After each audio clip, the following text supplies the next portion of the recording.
Is everybody, okay, we'll start. Okay, this is a regular monthly, no, this is a special meeting of the Princeton Historic Preservation Commission being held in person on December 1st, 2025 at 5 p.m. in the main building room of the Princeton Municipal Building at 400 Witherspoon Street.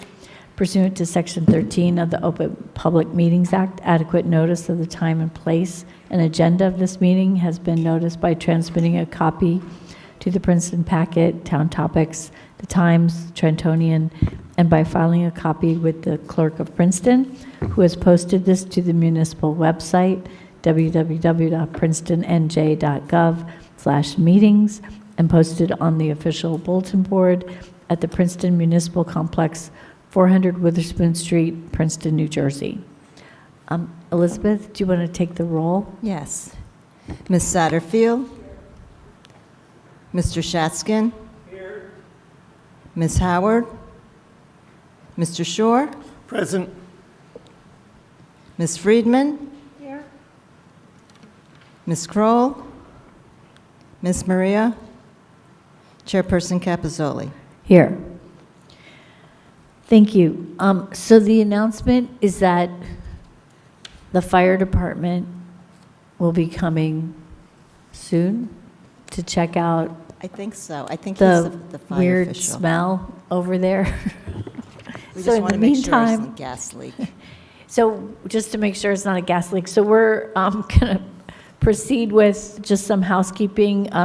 We need to put together our 2026 meeting dates. Elizabeth, do you want to talk about what days work? Sure. So Tara had given me her dates, and then I coordinated with Lisa. Unfortunately, there's only 2 dates that are available, even though Lisa and Tara are available the 4th Monday of the month. Lisa says that's always a council meeting, so that doesn't work out. So we have Wednesday, the 3rd Wednesday of the month, or the 4th Tuesday of the month. And I think that if we did it on Wednesday, court's usually not in session, so if you want to do it at 4, and if Tara is also available, I'm not sure what her schedule is, but, you know, that's also an option. Otherwise, if you just want to be consistent and keep it at 5 o'clock. I So- have a conflict on Wednesdays Okay, at 6 p.m. okay. How about the 4th Tuesday of the month? How's that work That's for everybody? That's fine for me. It's good? Yeah. Is that, Roger, is that working for you? Oh, okay. So the 4th Tuesday doesn't work? No. If we could, Those are the only 2 days. if we did the 4th Monday, what would happen? Well, the council meeting starts at 7. Okay, so if, oh, okay. So you think Tuesday might work, just that one Tuesday? Okay. All right, so tentatively, The 4th the 4th Tuesday Tuesday? of every month. Yeah, that. Okay, all right. And then what I'll do is I'll set up the agenda for 2026, and we'll review that at the regular December meeting, So which will... if Tara, so that worked for you if you, okay, good, okay. At 5, yes, because court's here on Monday and Tuesday, so it'd start at 5. The 4th Tuesday. Yes. So the dates will be, we're going to get a paper on the 15th, but like starting in January, it would be the the first time we'd meet is January 27th. So what's good is the 3rd Monday for January and February. Remember, it was always a holiday, so this way So it should be all right. January 27th would be our first meeting for 2026. Oh, okay, here's the firemen. All right, we're going to take a break while the firemen are checking this out.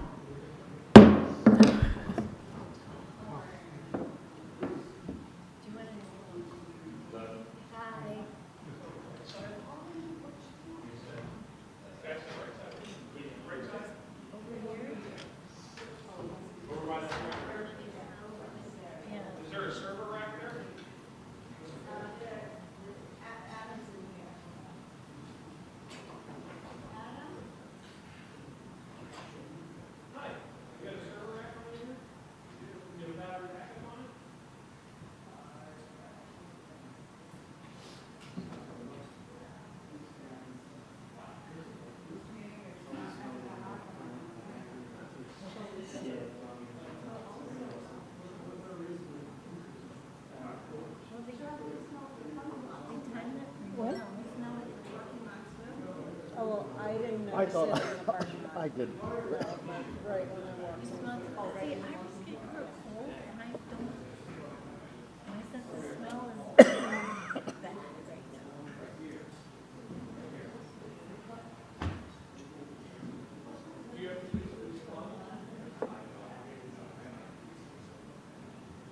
Elizabeth, do you have keys?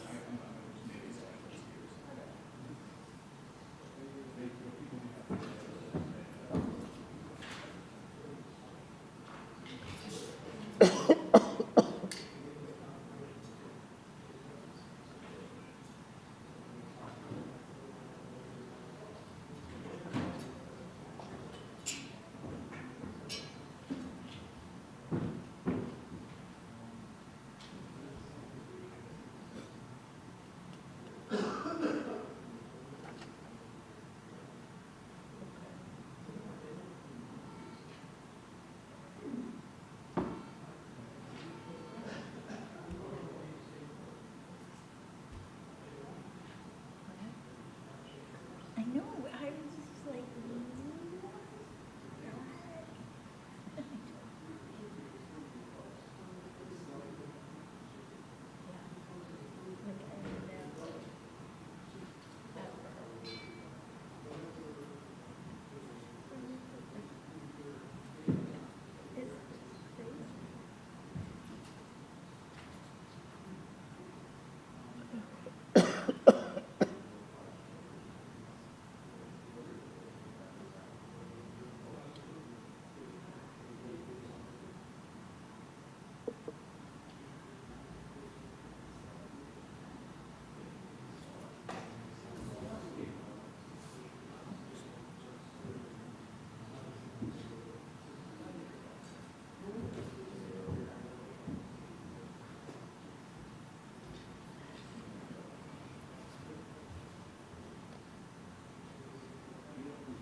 This is my stuff. I can use it.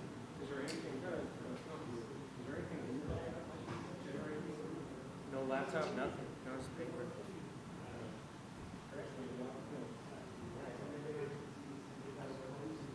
I kind of smelled it by the bathroom too.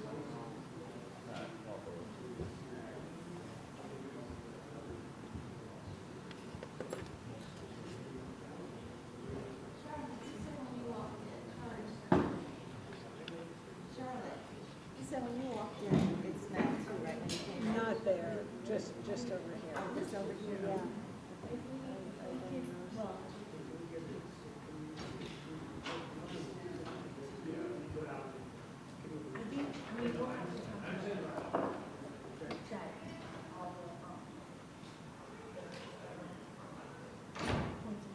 Did we receive this before tonight? It's dated the 12th. It's kind of hard to absorb the whole traffic study on the spot. I can't remember. There were a lot of documents on it, but why would she have printed it? Yeah, thank you. Julie? Do you think that we should just get started, and if they come back, we'll stop, but we're not sure if they're coming back? All right, sorry for the interruption. Hopefully, we're okay. We'll proceed. So the only item on our agenda today is the application of RB Homes 344 Nassau Street, new building construction with variances, a new design in the Jugtown Historic District, Block 3201, Lot 214, Zone NB, BAH 002, Z25-651, 29 HP 2025. Elizabeth, do you want to start with a summary of your report?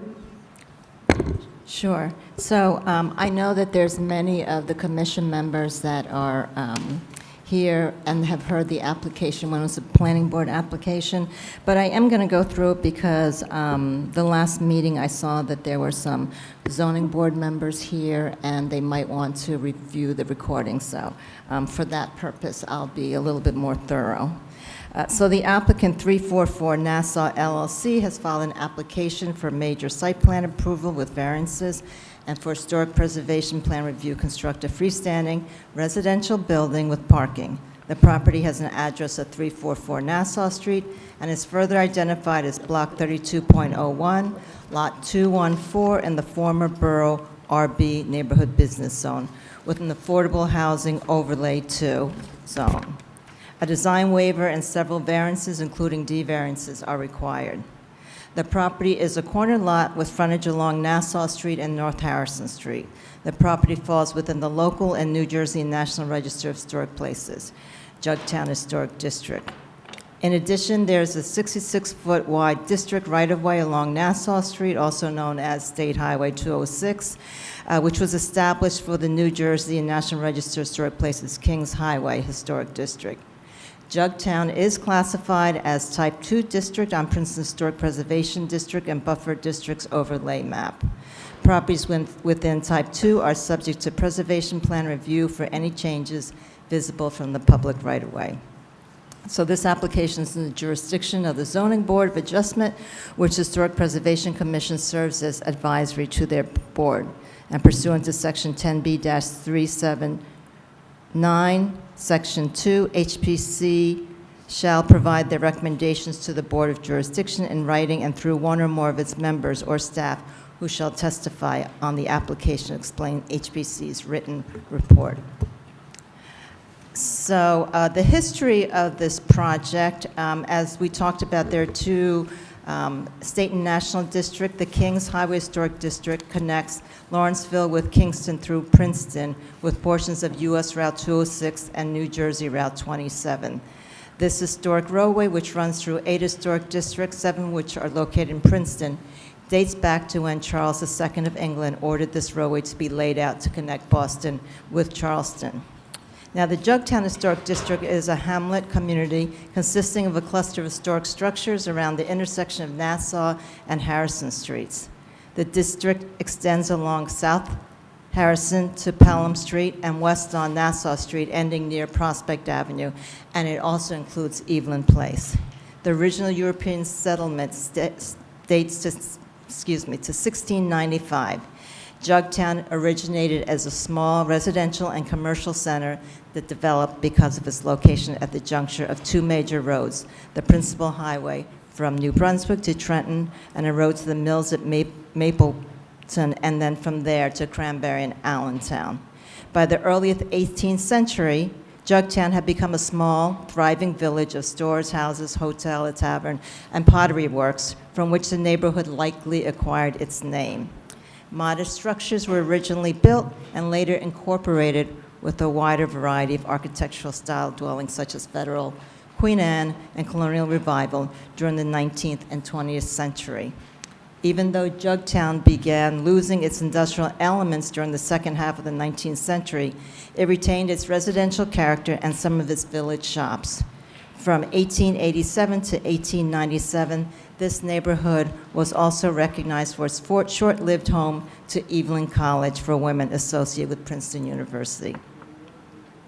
The Jugtown Historic District remains visually cohesive and distinctly different from the downtown commercial district along Nassau Street.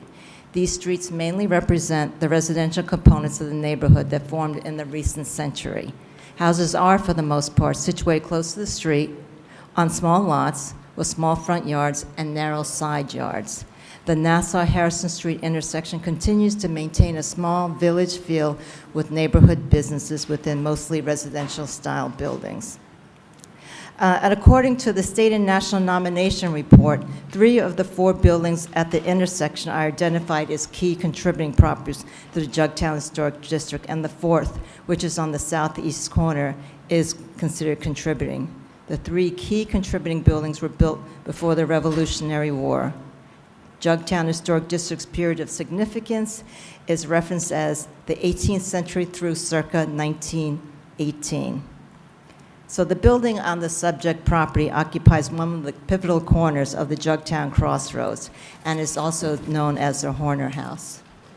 Joseph Horner built the house on the land circa 1760, which was originally owned by his grandfather, John Horner, one of the first Quakers at Stony Brook.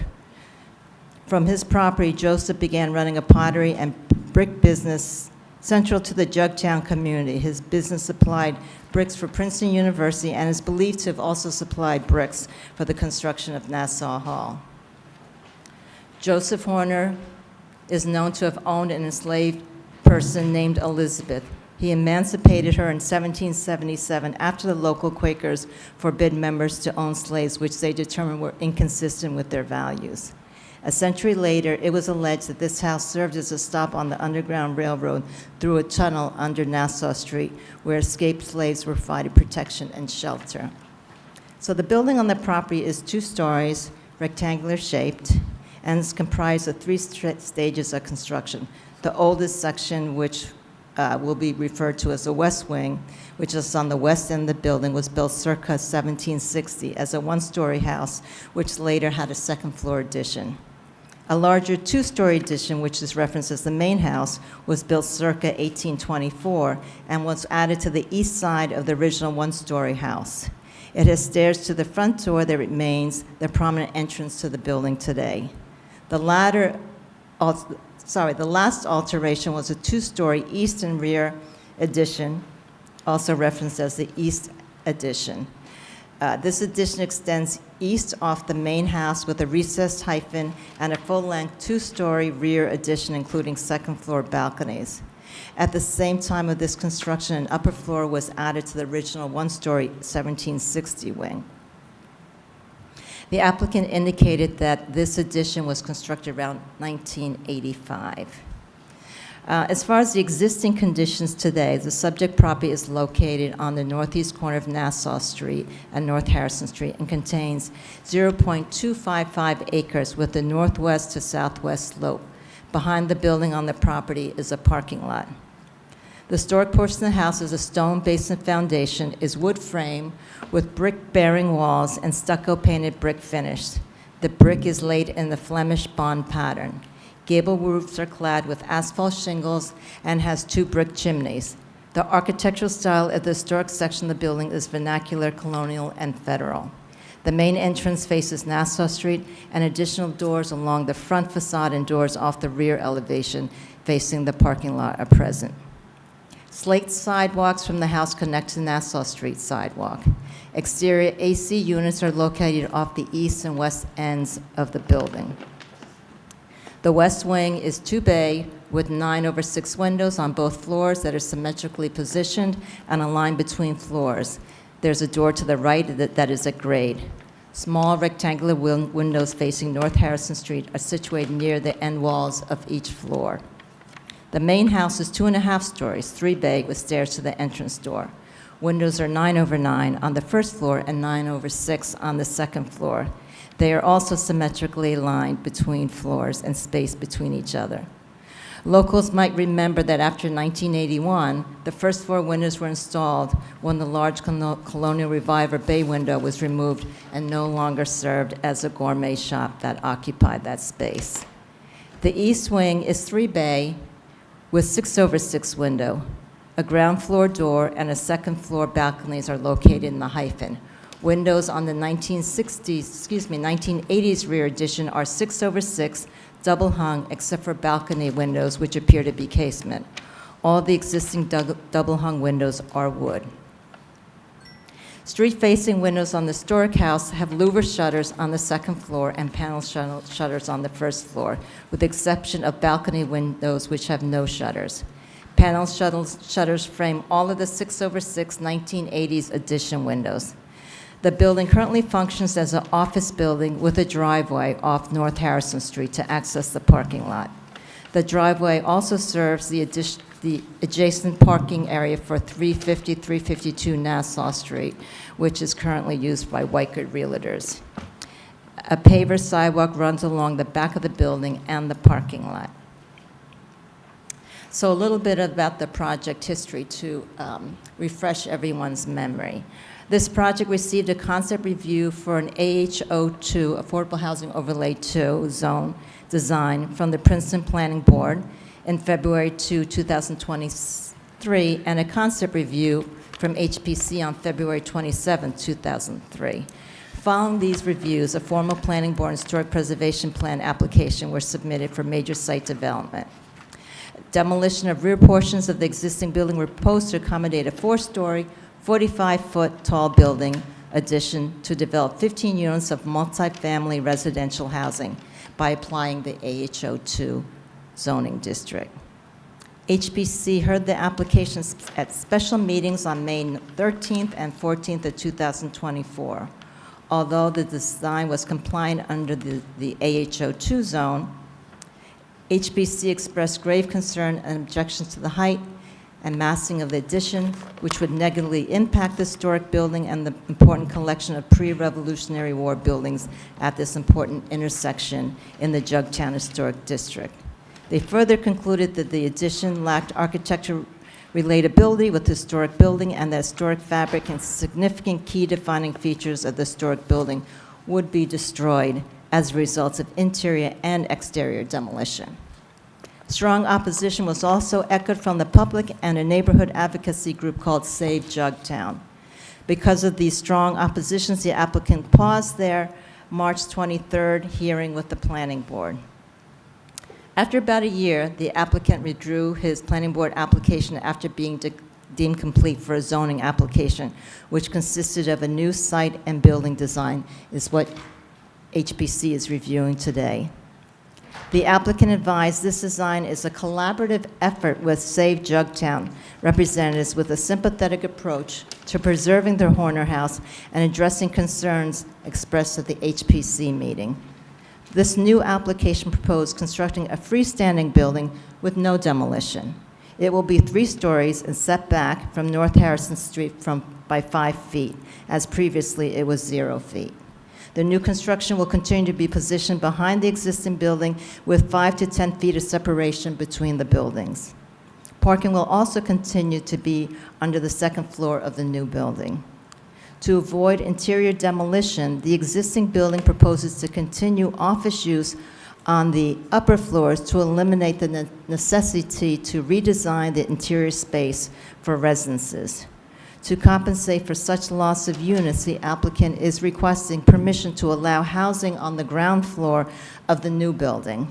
Singular uses in both the buildings are not permitted under the AHO2 zoning regulations, therefore require D variances. I just wanted to clarify what I mean by singular use, meaning that one building cannot just be for residential use and another building can just be for office use, because according to the AHO2 zone, that the first floor has to be office commercial, Chris, correct? And the upper floors have to be residential.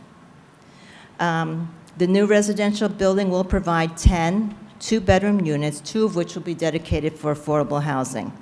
A centrally located lobby, staircase, and bike storage, and 2 units will be provided on the ground floor. And then there'll be 4 residential units on each floor on the upper levels. So if you look on page, I don't know what page it is, sorry, maybe 4 or 5 of the report, under project details, you're going to see a little table that talks about existing and new buildings, and this was just provided to show you what's existing, what's new with this development, but then also to compare it to what the original design is. So you can actually see the decrease in square footage, you can see the decrease in height, the decrease in stories, the amount of setback from North Harrison, setback from the rear lot line, and some information on commercial use square footage and residential when I had it available, and also parking. So with this application, there are 8 variances and one design waiver required. There are 8 parking spaces that will be provided for the residential and commercial tenants. This is a reduction from what was previously proposed. New building setbacks off North Harrison Street will be 5 feet. There'll be 15 bicycle storage provided, 4 uncovered areas, 8 covered areas, and 3 bike storages. New air conditioning units will be installed on the roof, which is shown with a 1-foot parapet wall, which is to assist with screening the visibility from the right-of-way. There'll be a new concrete sidewalk, which will replace existing sidewalk pavers and extend to the North Harrison Street sidewalk, and that sidewalk is in between the two buildings. Some of the details for the new building. The windows will be Pella Lifestyle Series casement, aluminum-clad windows, dual pane. And windows with lower panels will mimic the same casing dimensions as the exterior-facing doors. All the exterior-facing residential doors will be full glazed with narrow side trim and taller header casing. Balconies will be provided only on the second floor off the north, south, and west elevations. Some of the product material used, there'll be exterior acrylic stucco with a medium finish with matching color joints, and the stucco color is proposed to match the existing building. The parapet will have the same exterior stucco finish and color as the building. There'll be Juliet balcony railings, which are going to be aluminum with a black powder coat finish. And the color schemes on the building, and Charlotte, if you want to pass the sample, there's a sample of the colors. The exterior stucco is, again, to match the existing building. The windows are going to be in iron ore, and the Juliet railing will be black.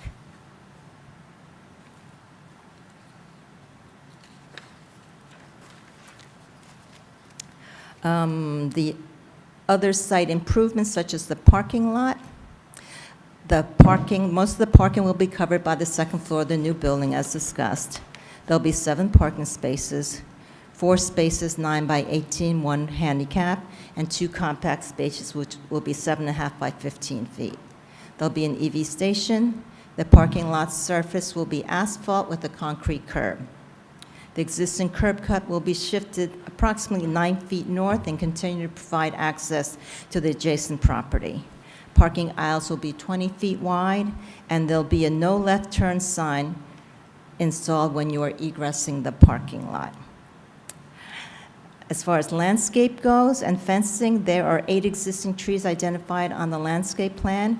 5 trees will be retained and 3 will be removed. There's a dead elm at the northwest corner property, a 16-inch elm along the north property line, and a 6-inch blue spruce located in the northeast corner of the building. There's a 22-inch red maple and a 16-inch magnolia on the Nassau Street front yard, and a 15-inch maple and juniper shrubs is in front of the AC units facing North Harrison Street, and 2 elm trees along the north property line, which will be retained. And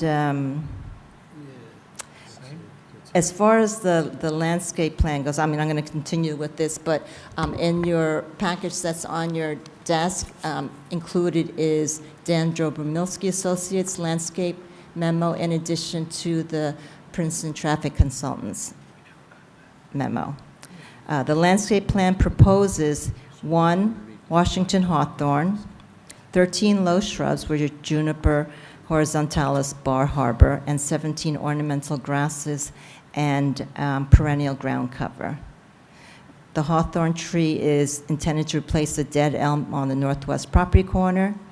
Junipers will be planted in the planters adjacent to the public sidewalk, and ornamental grasses and the perennial ground cover will be planted on both sides of the walk between the 2 buildings. The existing stone walk along the rear property line will be removed. The existing stone wall. And there are 3 new fences proposed to be installed. There is a 6-foot-high black aluminum picket fence, which is proposed to be along the north of the end of the parking lot and the property line.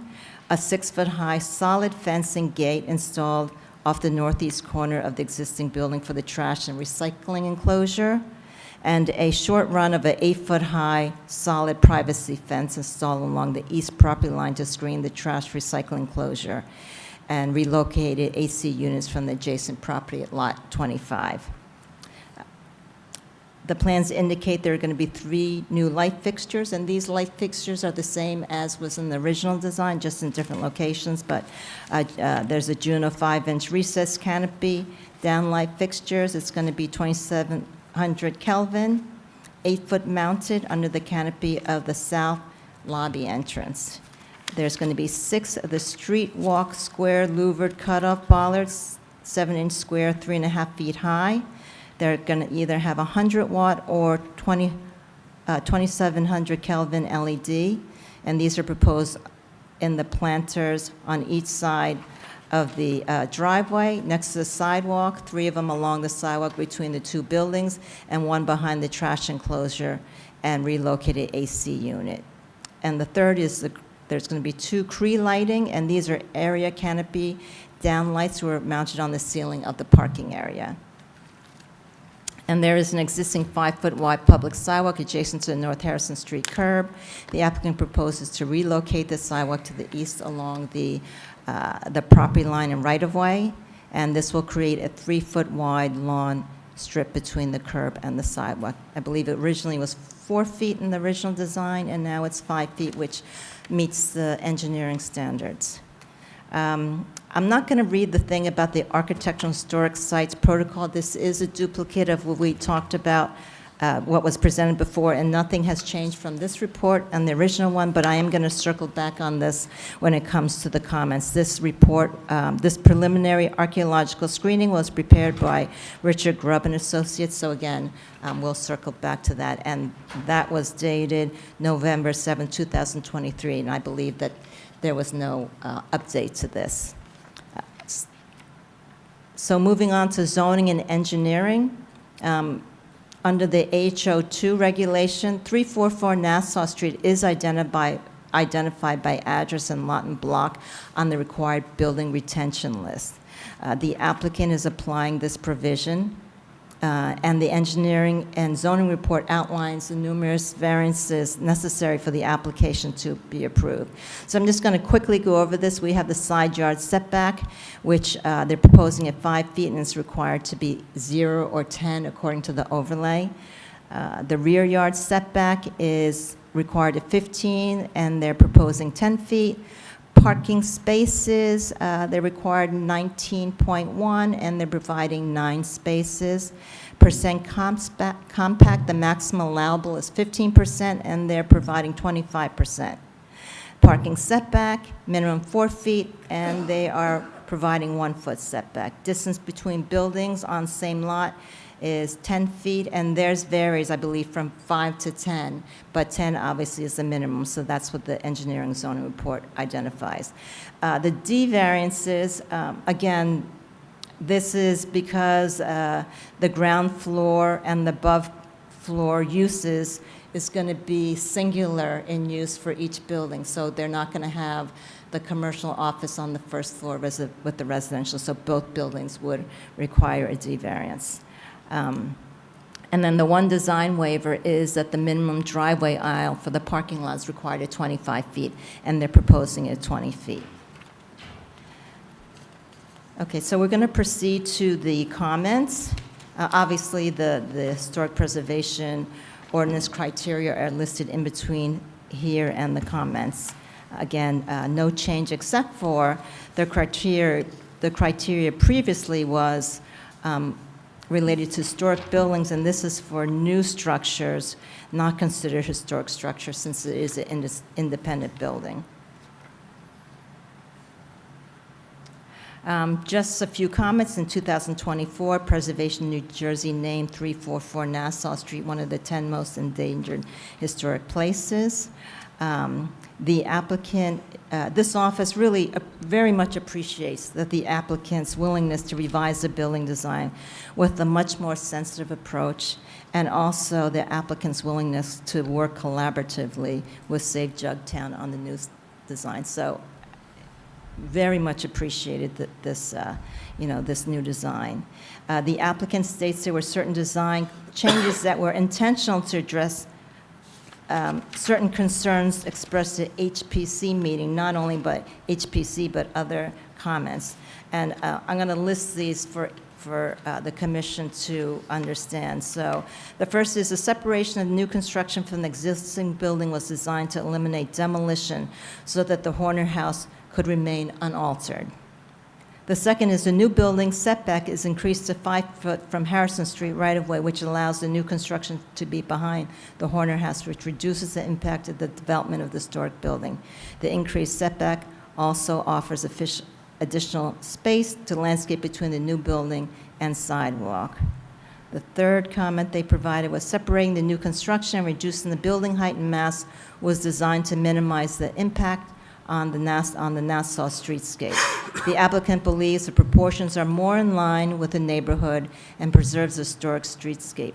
It further states, Save Jugtown supports these changes. Maintaining the business in the existing building eliminates the need for interior demolition to reconfigure the interior space to develop residential apartments. As HPC may recall, the interior demolition would destroy existing historic fabric and defining features on the building, such as the brick glazing that was retained when the 1985 addition was constructed. So with this design, there are no exterior or interior alterations to the existing structure. And the last is the applicant and Save Jugtown believe the new building elevations are now compatible with historic district criteria.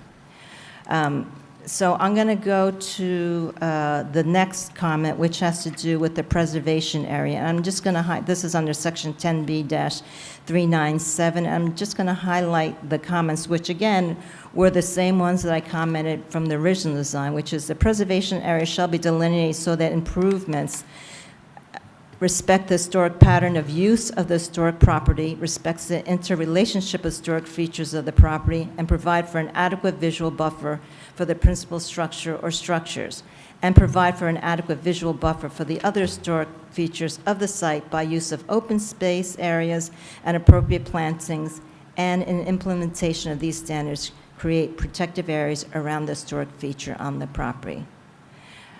The area shall include the principal structure and other features on the property. In addition, the area shall also be of a size and configuration sufficient to maintain the historic setting and historic character of the property. These links of these buildings and properties and spaces should visually preserve in order to maintain the sense of historic setting. So when I looked at civil engineering sheet 2, which delineates the proposed historic preservation area, it really talks about the immediate area in front of the building and on the sides. It does not include the buildings. And these should be part of the preservation area. In addition, I think the concern that I have is that I feel like the preservation area was not delineated first in preparation of the site plan, but as the remainder of whatever space is left over, that was the preservation area, and it really should be the other way around.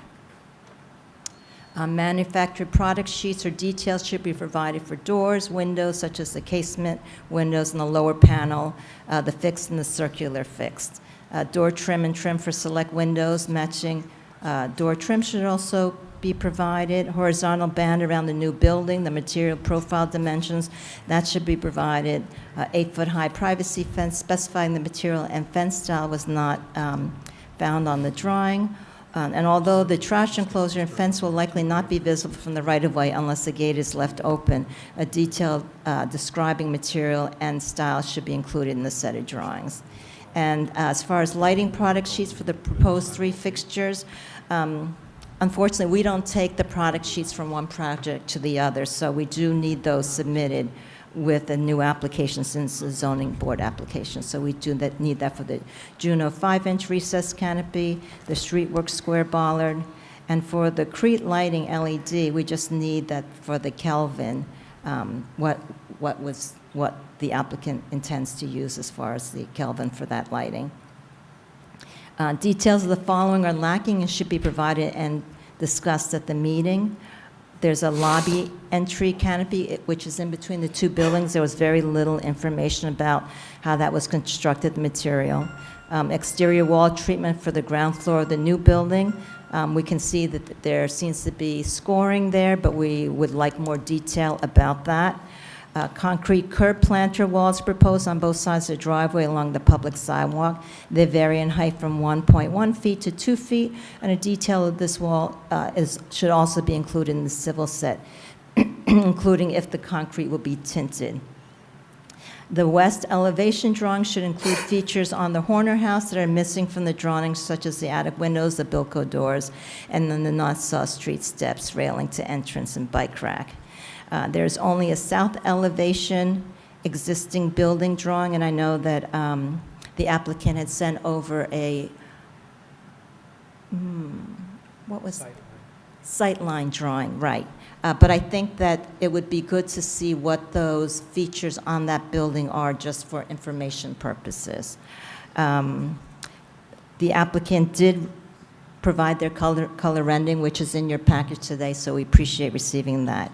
It is recommended that the stucco color for the new building not match the existing building. According to the Secretary of Interiors, there should be a differential, and even if it's a slight visual distinction between the two with a slight change in the hue, that would, we hope the applicant will consider that.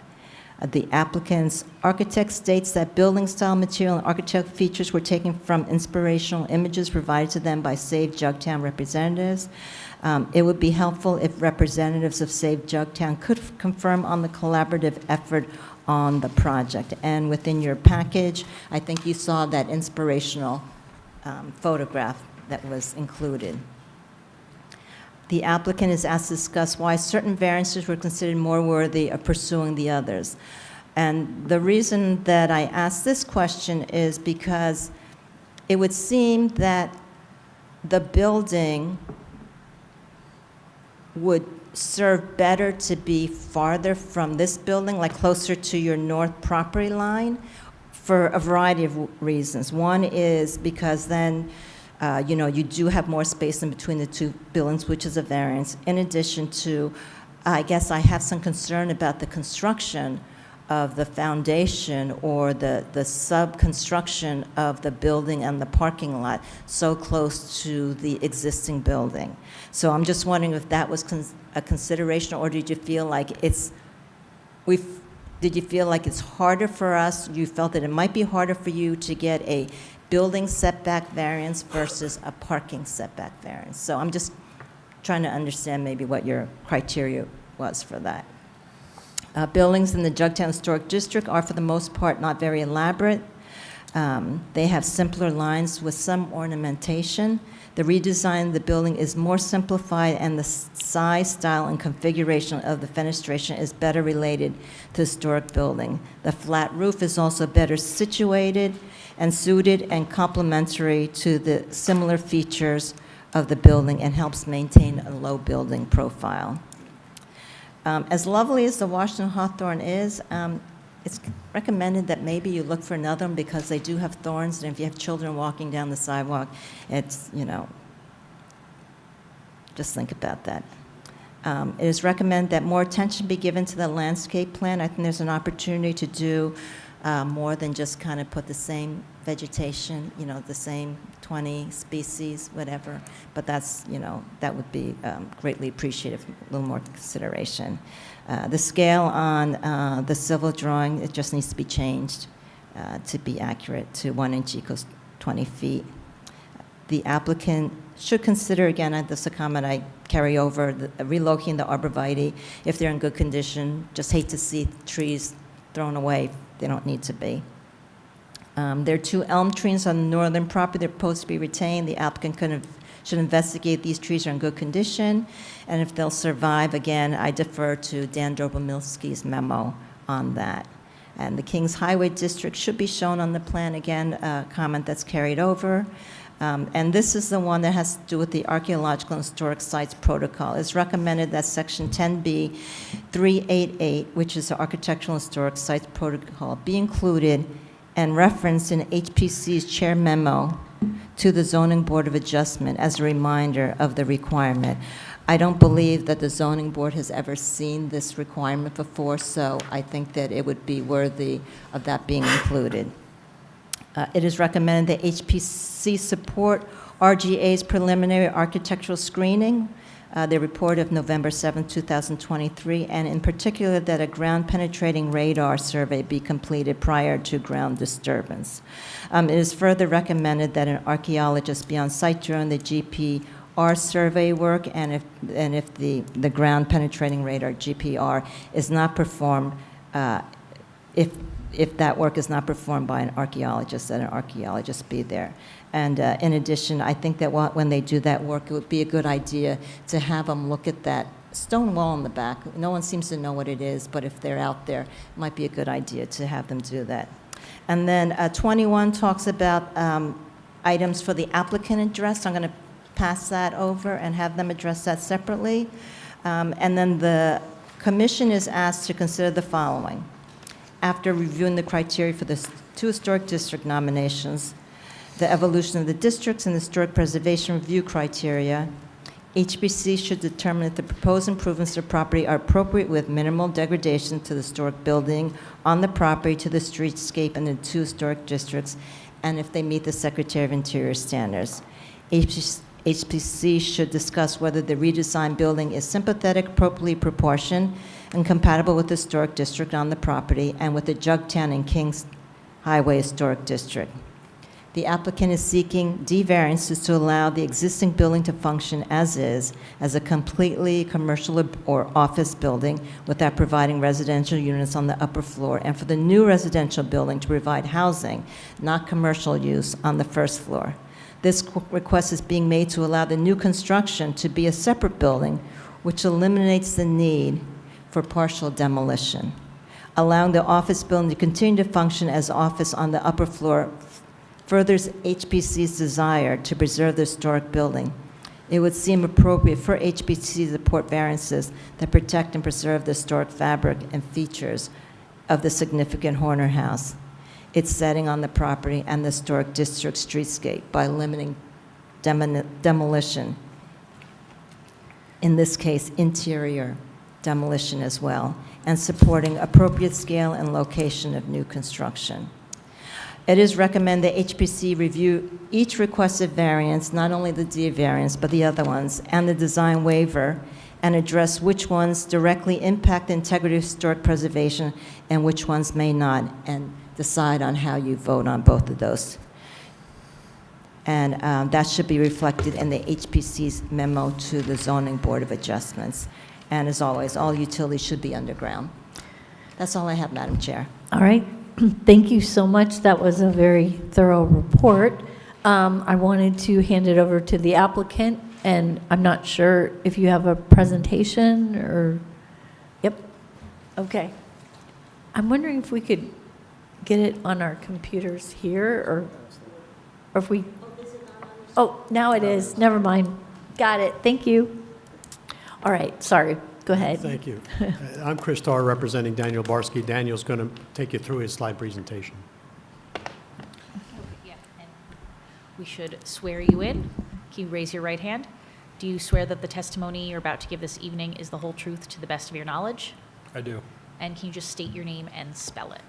Daniel Barsky, B-A-R-S-K-Y.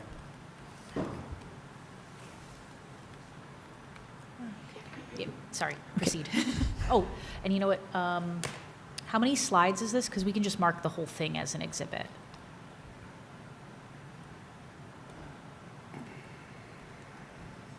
$41. Okay, so I think we'll mark this as Exhibit A1 and note that it's 41 slides.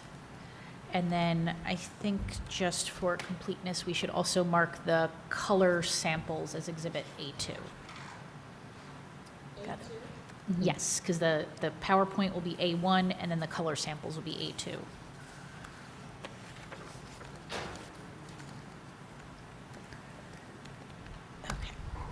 Okay, sorry. Good evening, board members. First off, thank you for arranging the special meeting and coordinating it so quickly. We appreciate it. We're eager to show you what we've spent the last year recreating on this site, and hopefully the board is pleased with this revision. So Elizabeth already stole a little bit of my thunder and went through a lot of the background on the property, but I'll show you some pictures and go through it once more. I believe everyone was here from the first meeting we had almost a year ago, but going to start over. I'll go through these relatively quickly. So the site is on 344 Nassau Street on the corner of Nassau and Harrison. This first slide shows a historical photo. Going to present day, 344 Nassau is currently used as a commercial.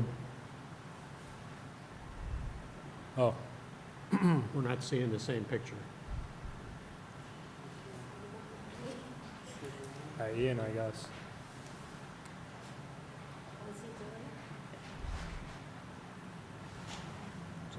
My slides changed, but the slide on the screen hasn't.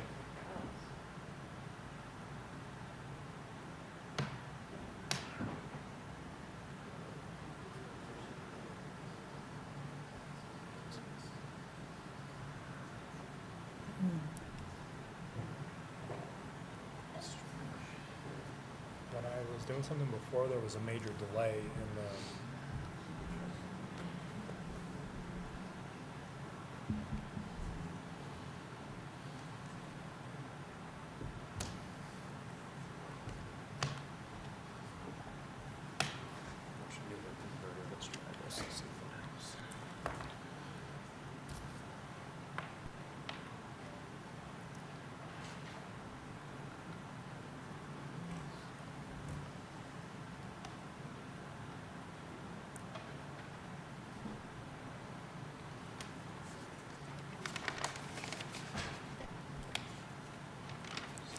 That is very strange. I don't know why they're doing it. Just look at that second here.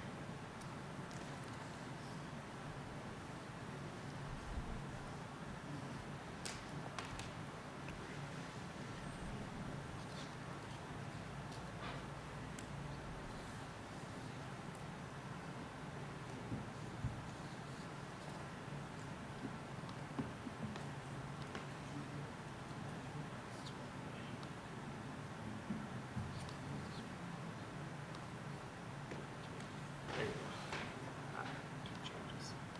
Excellent. Thank you.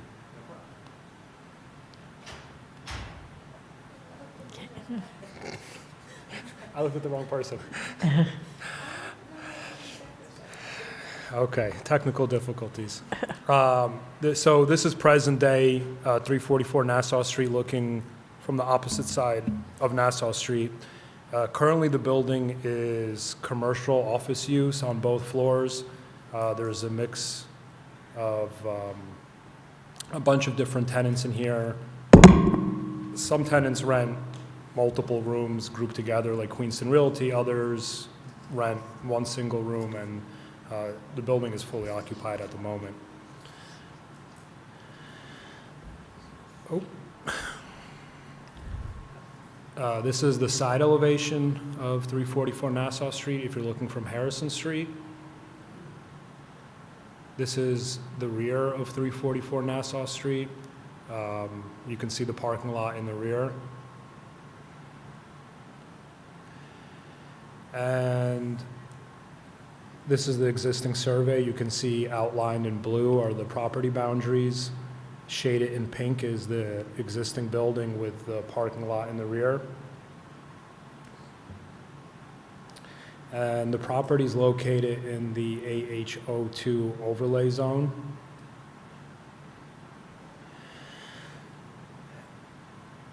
And you can see here, highlighted in the yellow is the overlay zone itself, which this site falls kind of in the middle of, but where the blue star is indicates the lot. It also falls on the edge of the historical district, and as Elizabeth has shared with us, it does have historical significance.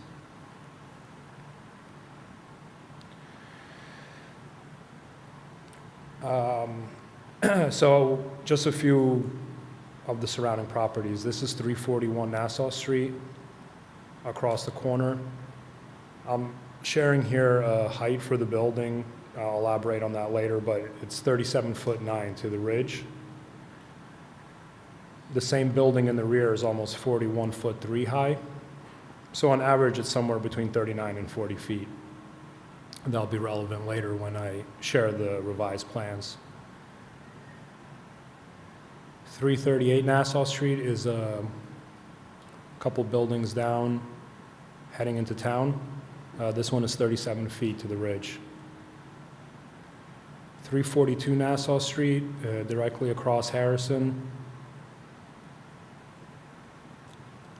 350 Nassau Street, the Weicker Building is right next door. Remax, which is directly across Nassau Street on 345 Nassau. 14 North Harrison, the Merrill Lynch Building is across Harrison Street from the current parking lot. And directly in the rear is 11 North Harrison Street, which is the foot and ankle doctor.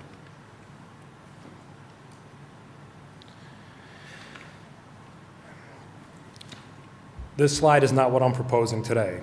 I don't want to upset everyone by bringing up past traumas, but it's important I give the history and context behind the approval process on the site. Over a year ago, I was in front of the same committee presenting a 4-story, 45-foot, 16,000 square foot addition to the Horner House. The proposal was to demolish a portion of the existing building and attach this addition onto the rear over the parking lot. This was the 3D perspective rendering of that application at that time.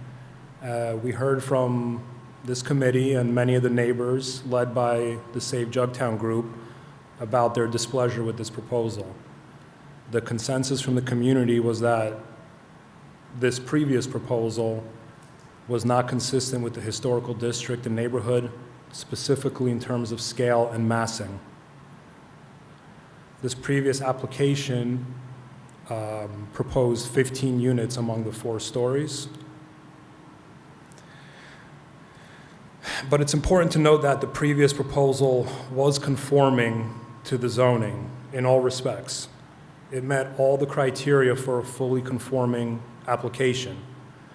However, after hearing feedback from this committee and neighbors, instead of moving forward with a compliant application, we decided to revise our proposal with the collaboration of Save Jugtown leadership to propose a new building that we feel is more compatible with the neighborhood and better preserves the historic streetscape.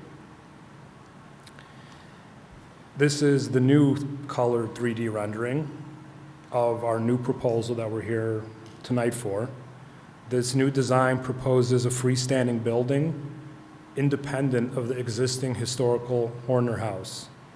There will be no demolition or disruption to the existing building. The height has been reduced to 37 feet and only 3 stories. The proposed building is significantly smaller in scale. It has 1/3 the amount of square feet as a previous application, 1/3 less height in terms of feet and also stories. It's 3 stories instead of 4. The unit count has been reduced from 15 to 10. It is visually compatible within its relationship to the neighborhood and does not detract from the neighborhood's historical elements. This is the new proposed site plan, and it depicts existing and proposed. Shaded in purple is the existing Horner House, and in yellow, the proposed new building. Again, there is no attachment or demolition proposed. Totally preserving the existing Horner House was critical in this redesign. We heard at the last meeting that there was historical significance in the interior of the existing building as well. And though that is technically out of HPC's purview, we have come up with a proposal that completely preserves the existing Horner House inside and out. One thing I remember is Elric specifically being a proponent of saving this existing building entirely. Sadly, he's not here today to see this redesign, but I like to believe he would be very pleased to see this revision. Anyway, there's a 5-foot separation between old and new, with a walkway connecting the two to the Harrison Street sidewalk. You can see in the rear, the darker yellow is the first floor footprint of the new building, and the lighter shaded yellow is the second and third floor overhang, which overhangs over the parking lot and parking spaces. The parking lot is mostly covered by the new building, which includes 8 parking stalls. Trash and recycling is located in the corner of the building where it does not impact any streetscapes but is easily accessible for the existing and new buildings. Also, bicycle parking has been addressed with bike storage distributed under the lobby door canopy, outdoor for short-term parking, and inside the building, inside the lobby specifically.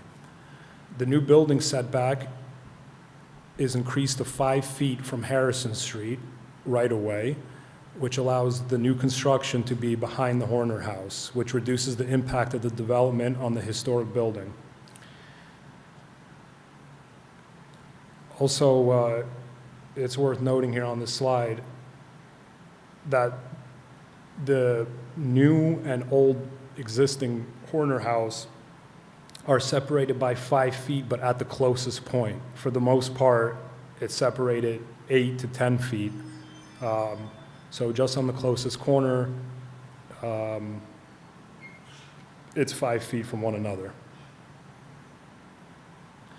This new proposal has 10 residential units. 20% or 2 of them are to be allocated to the affordable obligation. The existing building is to remain as it is currently being used as commercial office space. The following slides show 2D elevations from each side of the newly proposed building. This is the west elevation facing Harrison Street, the south elevation facing the existing building, the north elevation facing the Foot and Ankle Doctor, and the east elevation facing Weichert. Before I show, more details, colors, and address some of the questions from Elizabeth's memo on the new building, it's important that I share the zoning chart for this new application. Even though the new proposed building is much smaller in scale, separating the old from new has triggered variances.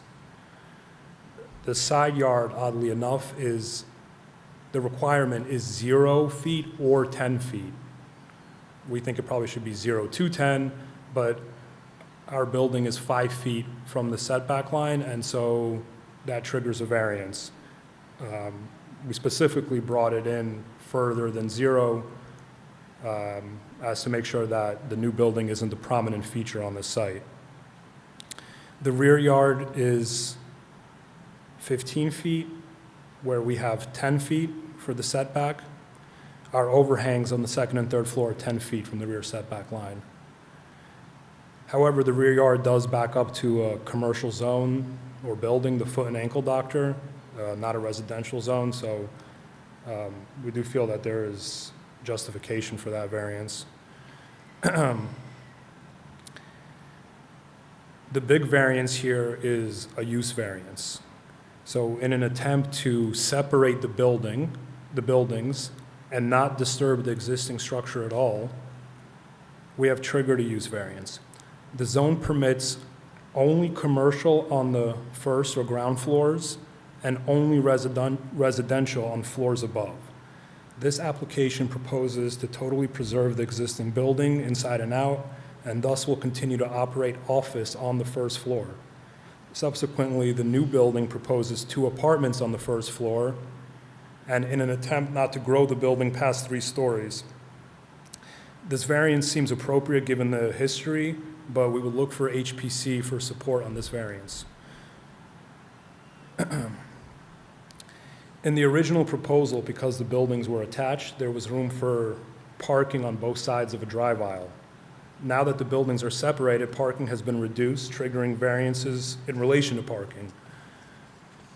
The number of stalls, percentage of compact stalls, setback of parking stalls, and the actual width of the drive aisle.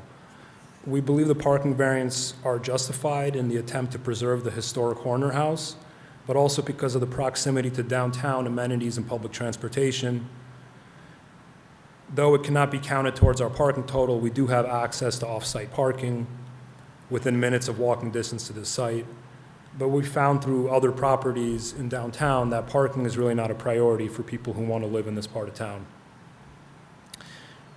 Lastly, there is one variance for section 10383, which has a minimum distance between buildings. So as I pointed out in the site plan, we're predominantly 8 to 10 feet away from new to existing, but one section where we're 5 feet away does trigger this variance.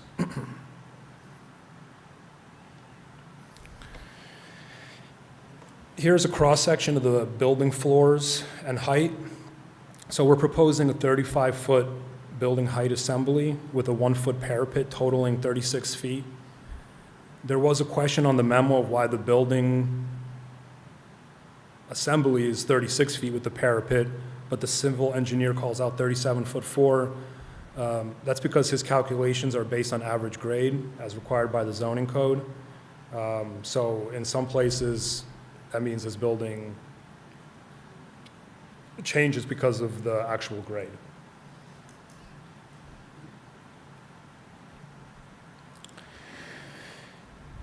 So I found this slide pretty interesting. From Nassau Street, the new building will not be seen from either side of the road, as depicted in the sightline drawing. So you could see the two perspectives, one on the same sidewalk as the building and one on the opposite side, partially because we've reduced a story, but also because we've detached the building, pulling it further back from the existing Horner House.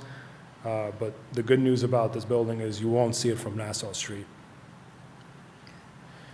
The floor plans for the new building are relatively simple. There's access to a lobby from both the parking lot and the walkway, which is on the other side of the new building. And the building is comprised of 10 two-bedroom apartments. 2 here are located on the first floor, 4 on the second floor, and 4 more on the third floor. So the second and third floor are identical layouts, totaling 10. There is a proposed flat roof with a parapet, with the 1-foot parapet as shown in the previous slide, and the condensers will be located on the roof. We've located them in the middle of the new addition as to make them non-impactful to any kind of street view or streetscape. We are proposing Pella Lifestyle Series aluminum clad casement windows. All the exterior doors will be full glazed with narrow side trim with taller head casing. The casings are going to be finished with stucco, so they're just a raised casing with a stucco finish. Windows with lower panels will mimic the same casing dimensions as on the exterior facing doors. And we are proposing for them to be finished in the iron ore color finish, which is on the bottom left of this color chart. We're also proposing an exterior acrylic stucco by Stowe Corp with a medium finish with color joints to match stucco color. The color of the stucco is to match the existing building by chip matching the color code at Sherwin-Williams. And I know that there was a question about should it exactly match or be a touch different. So I'm open to hearing from the committee how they would prefer to proceed. I can either take a color chip and get an exact match of the existing Horner House, or the sample I provided that I believe the committee has in front of them. It's very, very close to the existing building, but a little bit of a different hue. So really could go either direction on that.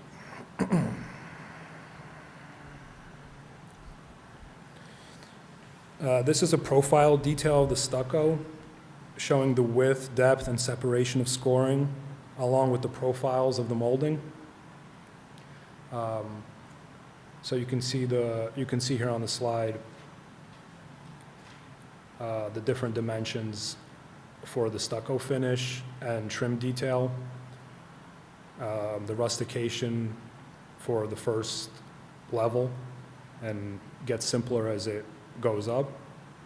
And some of these details were taken out of inspiration images as we were going through on the redesign process.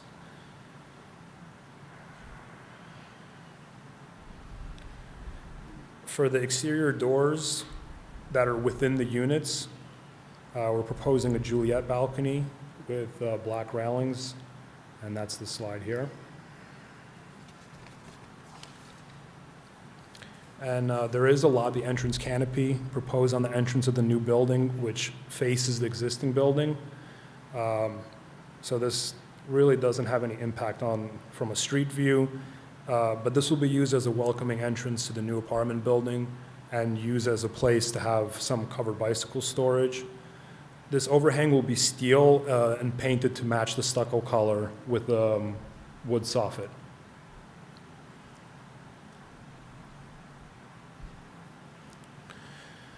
So as a quick recap, we came in over a year ago with a fully compliant zoning application.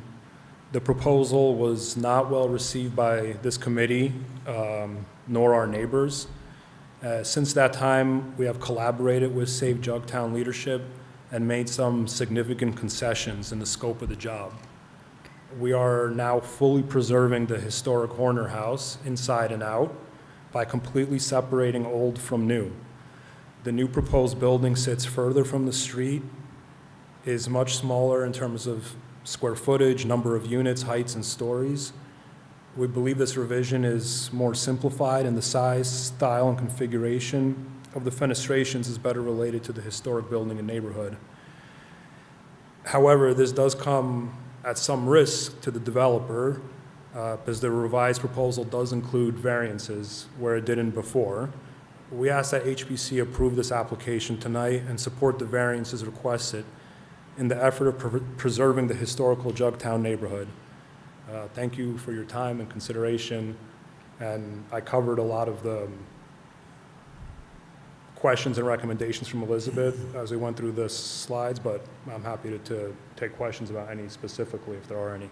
One thing we'd like to do, which is unusual, I suspect, is to ask our neighbors to comment before you ask your questions. Absolutely. Some of the questions were whether, in fact, Save Jugtown actually, in fact, likes the building, and Clifford Zink is going to speak for them, and he's here tonight. Okay, well, if you want to go to public comment. Well, it's not public comment so much as a very special presentation. Right, okay. Well, I invite the Save Jugtown committee to come to the microphone and relay any comments or concerns, as well as... This is not Mr. Zink, but Mr. Afran. He'll go on. He wants me to first. Okay, good. We're happy to have you.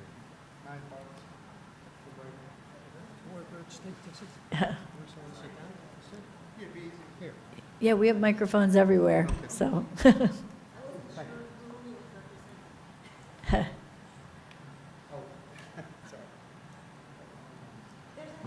There's a microphone, there's two there, there's one here. Just have to turn on the button. No, we're good, thank you. Well, good evening, thank you. I'm Bruce Afran, and I'm the attorney for Save Jugtown. And usually when I'm in this room, it's often the scene of battles. So I'm very happy to be able to say that we have a compromise that works for everyone. And of course, all compromises, leave everyone feeling something is left on the table. But really, this does work. And what my clients originally raised was the issue of maintaining the actual physical integrity of the historic building. And that was really of critical importance. That people need in the future going forward, this building will be there for the next 50, 60 years perhaps, 70 years, who knows. And people need going forward, and that's 2 or 3 generations. So people need to see this architecture as it existed and to have an understanding of the past and how buildings functioned. I grew up in a town on Long Island that was potato fields and became a subdivision. And every once in a while, you would see a leftover building from the early 1800s, 1860s, and it was very important to see those things. And so that was the fundamental point we brought to this, was that we want that integral structure to be preserved, so it can be seen as it has always existed. So we've achieved that compromise. And I want to say, after this initial hearing, where the board had rejected one element of the application, both sides immediately came together to negotiate. I think both sides spontaneously reached out. The lawyers weren't necessarily doing that, but the principals did that. And it really is demonstrating what planning is about when it works. We had several problems with the design originally, and I don't mean that as a criticism of the design. There are always conflicting interests. One, of course, was maintaining the physical separateness of the buildings. The second, of course, was that we felt the new building was sort of enveloping the old. It wasn't technically doing that, but the appearance from the street would do that. The third, of course, was its height. We felt that kind of overwhelmed the building. The compromise we have achieves all of these these major concerns. We have a separation. It goes from 5 feet to 10 feet. Anyone seeing this building from the side elevation will always see a separate integral structure, and that was very important to us. From the front, from Nassau Street, one will see the structure with all of its wings separate and not affected by the new structure at all.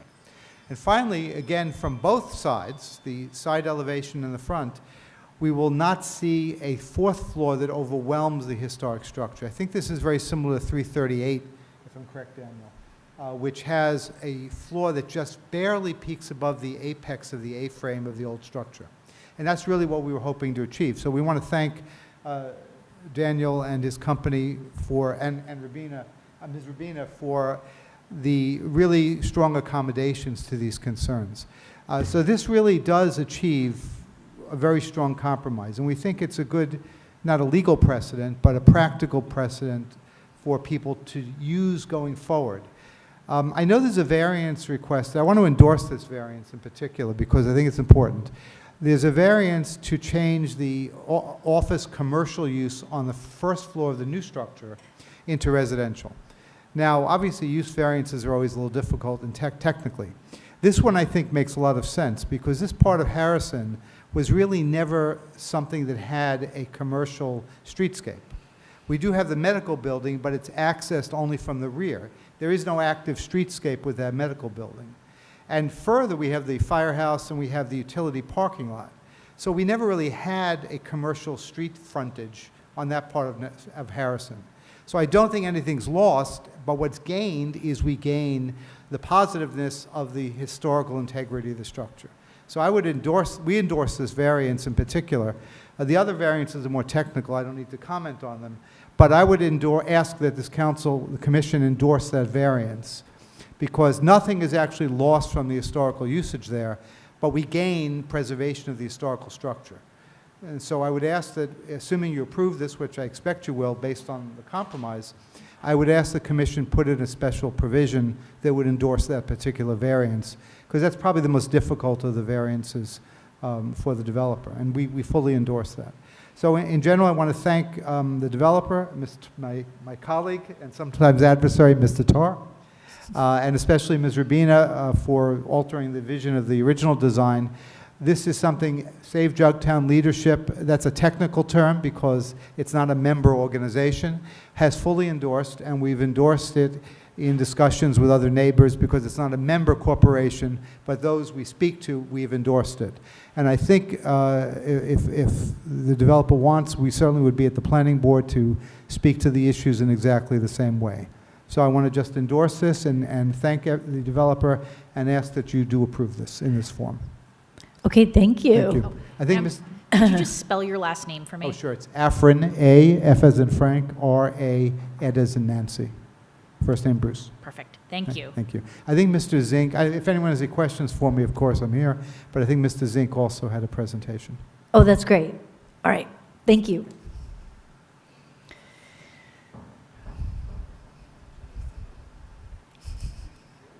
If you want to sit same place, Clifford, that's great. Thank Thank you. So, Daniel mentioned Elric. Yeah, we Can- should. can we're you hear gonna me? Swear you I'm in. going to swear you in. Oh, If you raise your right hand, do you swear that the testimony you're about to give is the whole truth to the best of your knowledge? I do. Thank you. So Daniel kindly mentioned Elric, and I wanted to start with also thanking Elric post-mortem for really showing a lot of us really the significance of this building. And particularly, Daniel mentioned the interior, that Elric was very, that he very eloquently showed and illustrated how it relates to other houses. And I think that was very, very, very important. So thank you for all that, Elric. I think HPC deserves a lot of credit for taking a stand a year ago that the proposal didn't really meet the requirements of the Historic Preservation Ordinance. So I and other people in Save Jugtown and elsewhere really appreciate that. I think Elizabeth deserves a great deal of credit. Is this your last HPC meeting? One more. Everyone's welcome to the party. Right? It's the 15th? So we meet once more on the 15th. Yeah. But this is the last Application. application that I'm aware of. Okay, well, thank you, Elizabeth, for all your service over many, many years, and also for all your hard work on this particular application. I know you worked, you spoke with us, you spoke with Daniel and Roman and Marina, and so thank you for all your effort to bringing this to where it is.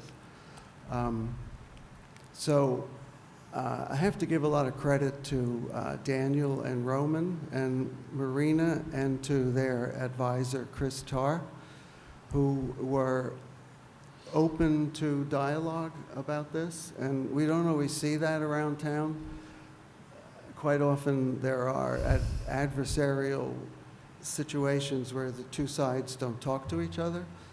And we were very lucky, fortunate to have a developer in this situation and an architect and an attorney who were willing to look at how a compromise could be arrived at. As Bruce said, the most important element here is to preserve the original building, and pulling the new building completely away from it is the number one importance, particularly also saving the interior. Secondly, as Bruce said, lowering the height so it's less intrusive in the historic district is really important. Regarding the variances, several of the variances are required because of the way that the AHO2 was written. When AHO2 was composed and passed, there was no recognition whatsoever that there was an historic district as part of the AHO2. It is not mentioned anywhere. And so several of the requirements are because that was an oversight. There's also a completely impractical requirement in the overall zoning ordinance about the commercial use of the second floor. This is an existing use. So why would the developer have to apply for a variance to continue an existing use? Makes no sense whatsoever. So I urge the HPC to support the variances to the zoning board. Regarding the design, we had multiple meetings with the developer and with Marina and Chris Tarr present, and we collectively tried to look for a design that would still yield a significant number of affordable units and at the same time have a scale and a presence in what the design looks like that would be unobtrusive to the building, the Horner House, and the Historic District. So the design is actually fairly simple, and we looked at other examples on Nassau Street right in that area. The Weichert Building is a 20th century building that is relatively plain, as is the Trinity Counseling Service Building across the street. And yet they have a traditional pattern of windows. And so they sit comfortably in the Historic District, even though they look and are 20th century buildings. And so that was part of the inspiration for coming up with some examples to the developer that would work for 3 stories. And so again, we really appreciate the Barskys and Marina really collaborating on what would meet the Historic Preservation Ordinance and the Secretary of the Interior's guidelines. Regarding the color, the building is distinctly different from the Horner House and from the Scott House across the street, so nobody will confuse it as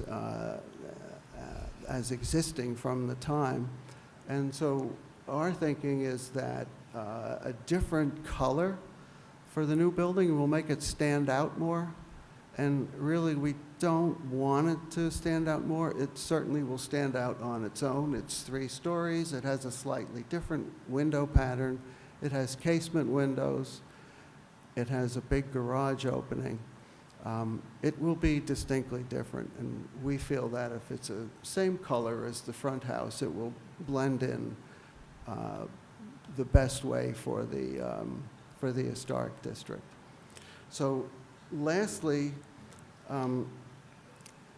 I think archaeology is really important here, and what the this is the Grubb report from 2023. This is a very important sentence. It says, the historical research suggests the potential exists for buried archaeological deposits that could potentially contribute to the significance of 344 Nassau Street and to the Jugtown Historic District. Now, the developer has indicated that they will do ground penetrating radar, and so that's, I believe, will be in place probably as part of your resolution.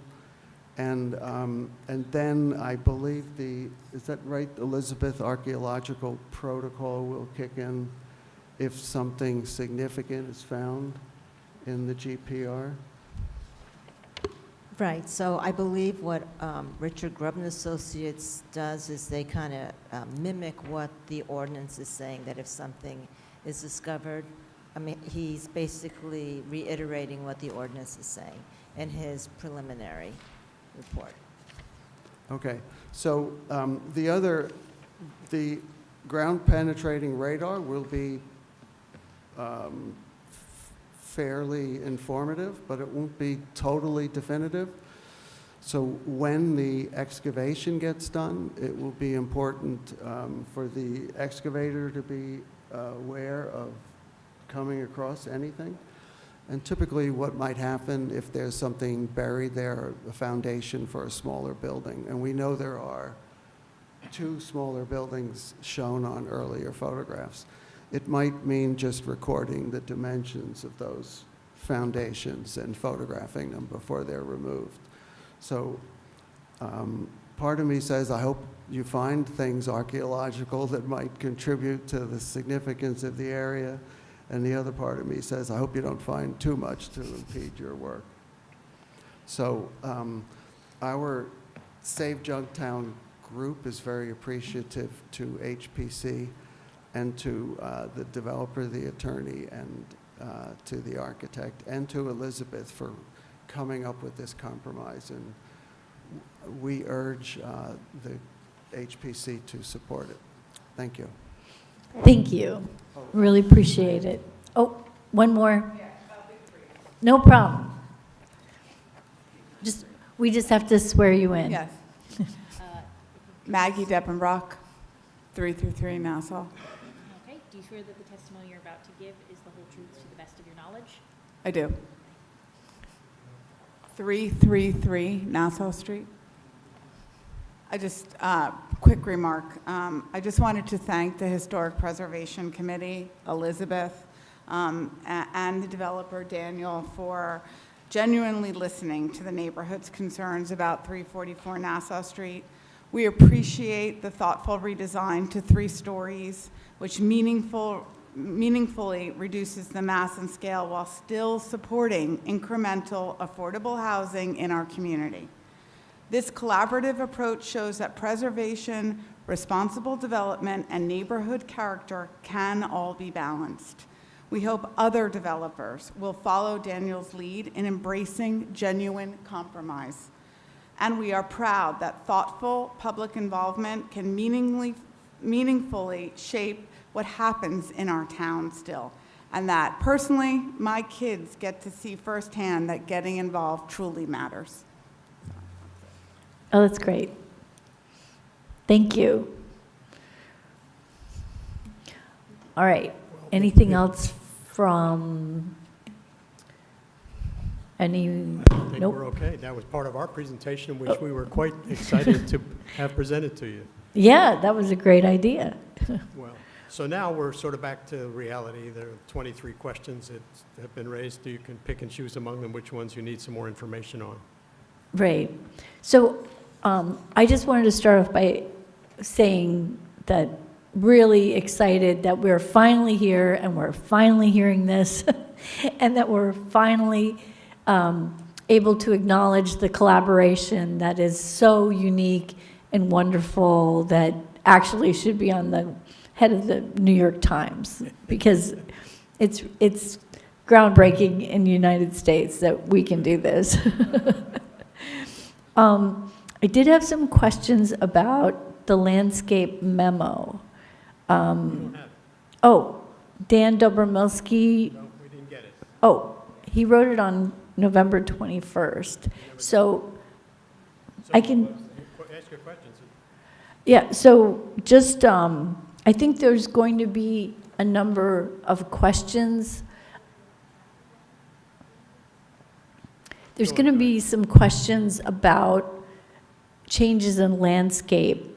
And I guess my question is, how do you think these changes could be accommodated? Like, do you think appointing the arborist in, with the staff in consultation is sort of the best? As you know, at planning, they've got a landscape subcommittee, which But to you're gonna which- go to zoning which they and- don't have such a subcommittee. Right. But We have a pretty good track record of boards approving applications subject to the municipal arborist working with him to revise things or move things around depending on the situation, and I would be happy to do that. Right, so that's just, I think there's going to have to be some adjustment in the field, right. because Dan seems to be concerned about a number of trees that you were hoping to preserve. So I think, Yeah, a few of the trees, like indicated in Elizabeth's memo, in the rear by the foot and ankle doctor, those trees are in bad shape. Basically, any arborist is going to say those trees should come out. And I know the owner of the property quite well, and he's already, agreed to if we need to take them down, we can. So if those things change as we go through on the compliance end, I'll be sure to accommodate, because in all reality, there's not that much landscaping here, so to accommodate for it's not a big deal. So we can take the memo, and that's one of the recommendations was that we come up with a better landscape plan, and we'll have time before we get to the zoning board to do that. I think we'll take that seriously. oh, great. Okay, thanks. I wanted to open up to other commission members, questions or comments for the applicant. Leighton. Thank you, Madam Chair. I very seldom weigh in as a liaison to HPC, but I'm sitting here and I just have to recognize that we have, come to a point where we have had two opposite sides of a very important architectural location in Princeton, New Jersey, come together. All right, this is a first.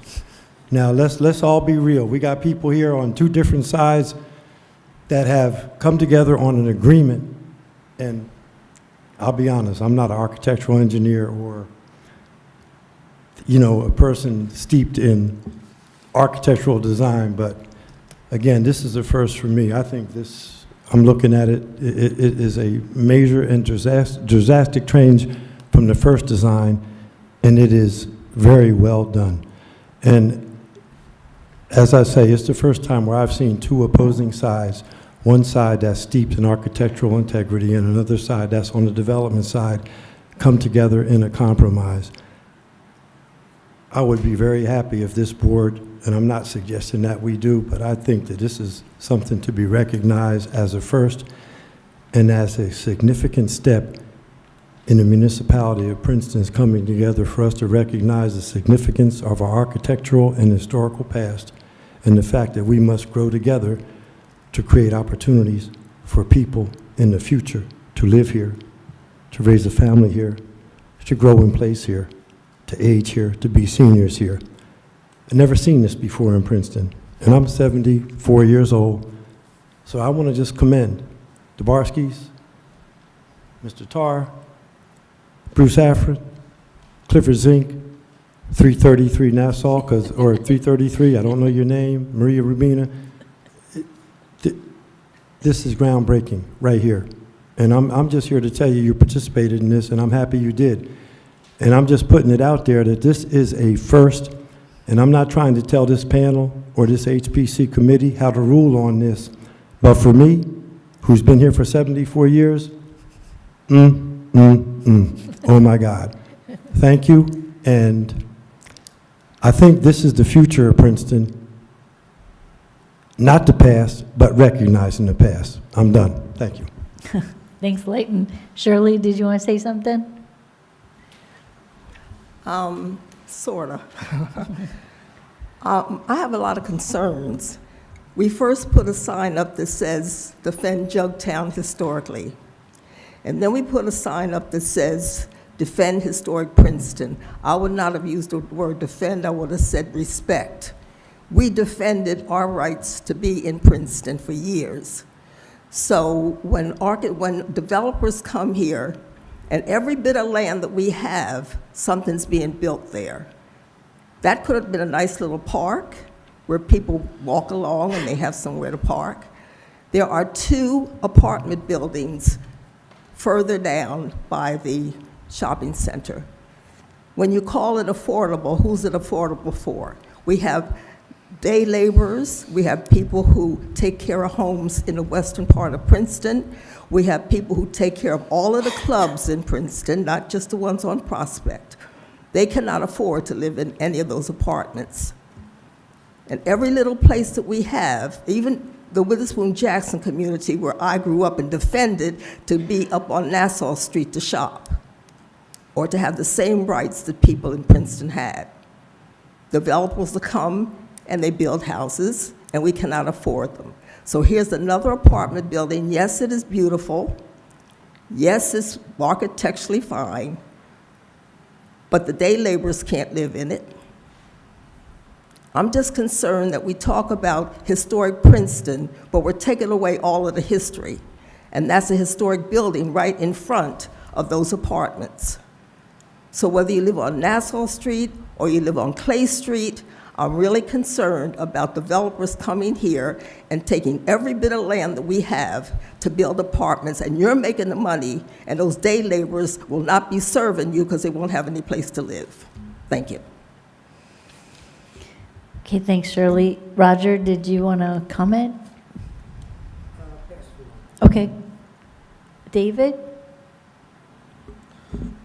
Thank you. Of course, after this meeting and this process and this year and a half that we've been thinking about this, it is absolutely appropriate to say thank you to all the parties that came together to make some changes and to come up with something that looks very workable. But at the same time, just to be fair to all the other applicants that come before us, I need to share observations and ask some questions, just so that the process is seen as fair and equal. And I guess where I want to start is talking about the historic resource, the existing building that's there. And if I read all the notes correctly, and correct me if I'm wrong, and I think I heard it again tonight, that the existing building will become all office space, but at the same time, all of their parking will be taken away. And I have a concern from working with historic buildings in districts all over the country about taking away some of their features that some might say lead to a certain amount of obsolescence. If I can't have my car on site, if I can't park there, especially as an existing tenant who's used to that, that's a big change. And that's just something that we have to say, is this impact on the resource of taking away the parking for the tenants who are supposed to support that building and therefore keep that building in good condition and have the resources and the funds to maintain it? Is this something that's potentially detrimental to the historic resource? The next thing I wanted to go to is when we don't have parking sufficient for the office tenants and 20% of the residential tenants, where do they park and what's that impact on the surrounding buildings in historic districts? That's another question that needs to be thought about, and I guess that's a different board that thinks about that than us, but I think about the historic resources, the buildings in historic districts that are covered. Next, I wanted to ask about, thank you. Thank you for making that building smaller. Could it have, at the third floor, been stepped back a little bit so it has even a little less impact as far as bulk on the area? It still towers over the other building, but it is a separate building, and I appreciate that. But you look at zoning and in other places historically, there are buildings that were designed to step back and break up their massiveness somewhat, and is there a lesson for us to learn on that? Is that a question that should be still pursued? Next is, I don't really understand the Juliet balconies. Is that a requirement by building code, or is that a design element just to make it? Is it a design element? I don't quite know about that one. So if we could find out about that. In the drawings, in the rendering that is lovely here, I can't figure out from this or from the large sheet drawings what actually happens around and above the second floor windows. It looks like there's something meant to be there. I understood the rustication on the first floor, and the drawing makes sense to me on that. I just don't know what's going on around these windows, and I think that we want to know more about that. Okay, what else? Okay. The question about same color or different color on the stucco. I think in the same color, it's going to kind of have an impact that's hard to tell. But then again, I'm a guy that kind of like color is less important than all the other changes that happen. Color is reversible. Color can be talked about. So I hear that. My mind says same color doesn't sound right, and I would ask any applicant that. So again, I put that before the commission members to think about when we write our letter. 6. How to, again, this is maybe way beyond us, but how it impacts surrounding buildings. The parking for the residents, is that going to be assigned per apartment or per tenant? When the handicap space is not needed, is it usable by others? These are, again, not really historic preservation questions, but their impact on the historic district question, historic resources question. I put those questions out there for my fellow commission members to think about as we try to get this project, approved and done. I'd just a comment technically on the parking. If you follow the AHO 1 and 2 ordinances, you know that they say that need be no parking spaces for the first floor commercial space, and there need be no parking spaces provided for the first 5 of the apartments. Now, here, if you're leaving the second floor as commercial, there is a shortfall there that goes beyond the ordinance. The governing body, we've talked with them a lot about this, and our understanding is that they're coming around to say, look, if you want to have 7 parking spaces, if that's going to be up to you as a business matter. The residential site improvement standards, the state RSIS, now refers to the parking numbers as a maximum, not a minimum. So there's a trend that's occurring. It should be a private matter. Private matter, I understand that, and that's what I tried to say in my introduction to this comment, but how it impacts the buildings in the rest of the historic district, I think, is something that still needs to be considered. Right. So the point of it is that here and elsewhere, if you have 2 or 3 cars, you're not going to rent an apartment here. It's pretty clear. I think Daniel might have some comments on some of the other questions you've raised. Sure. Yeah, so for the parking, in our experience with other buildings, even along Nassau Street, and we have others that have no parking, that there are still a handful of tenants who have no cars and are looking for apartments. Essentially what happens is those apartments come at a discounted rate, as opposed to, I said those units come at a discounted rate, right? So the market really is deciding the price for a unit, a leasable unit with no parking. And there is a pool of people looking for units with no parking, especially in this downtown area. So I don't see it impacting the historical district, as it's not like these people are going to have, they're not renting these units to have 2 or 3 cars that are going to be parking it all over the area. For the most part, people are not going to be renting there that need multiple parking spaces. And with the existing space is currently all office, and it's going to stay all office. Likely what's going to happen there is the amount of tenants is going to get consolidated to less tenants that will take more space at a discounted rate. So, meaning the building will still be fully occupied, it just, instead of leasing out individual rooms for X amount, they'll be grouped together and leased out at a discount. So that's usually how we address with parking. And so I don't think that there's any impact, there's going to be any impact on the historical district. Regarding the Juliet balconies, it's a design feature. It just allows you to have a French door that you can kind of open the outdoor space into your unit.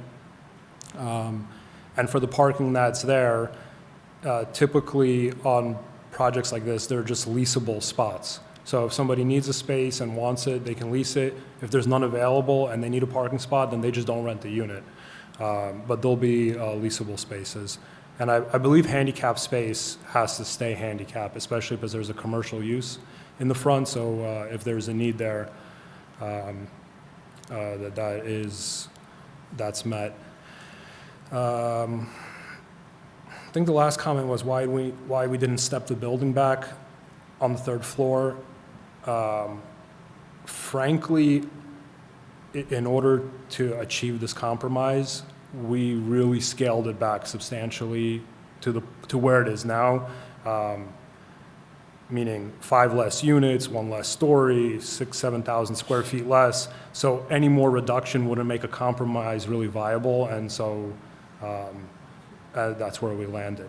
And I guess while we're on it, I can address one of Elizabeth's comments about why we chose the variances. We didn't really we plotted the building in a manner to fully separate it from the Horner House, but also to meet the rest of the many other zoning criterias as much as possible.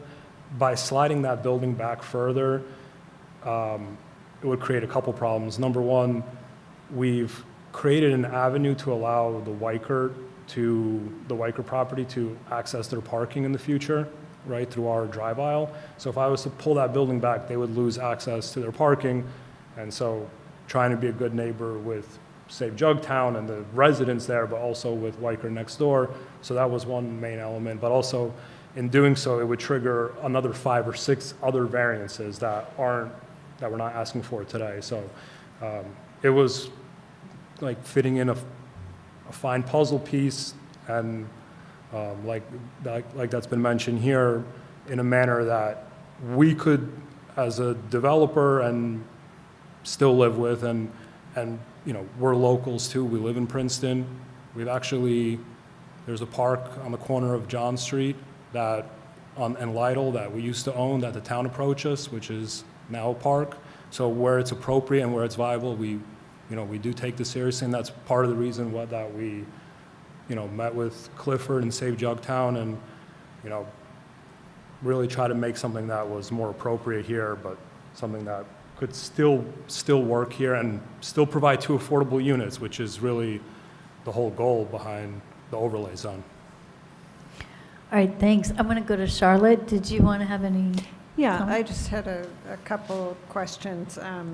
But again, thank you for the presentations and just for your cooperation. I hope you'll, maybe write a letter to the town paper, kind of outlining your process and highlighting it for others, because it's really a great example. I too had I'll start at the bottom. On the residential units that are on the first floor, are those large windows right on the street? Is that correct? I mean, they're right, like, I guess you leave it up to the tenant to put curtains, something. I mean, we supply window treatments. I'm sorry. We supply window treatments Okay. for our rental units, but, the reality is, again, people who are even looking at this location, they understand that they're downtown, they're up on a sidewalk, they're up on a road, and so. Yeah, just the ones on the first floor are, little, seem like big windows. But I also had a question about the balconies that just they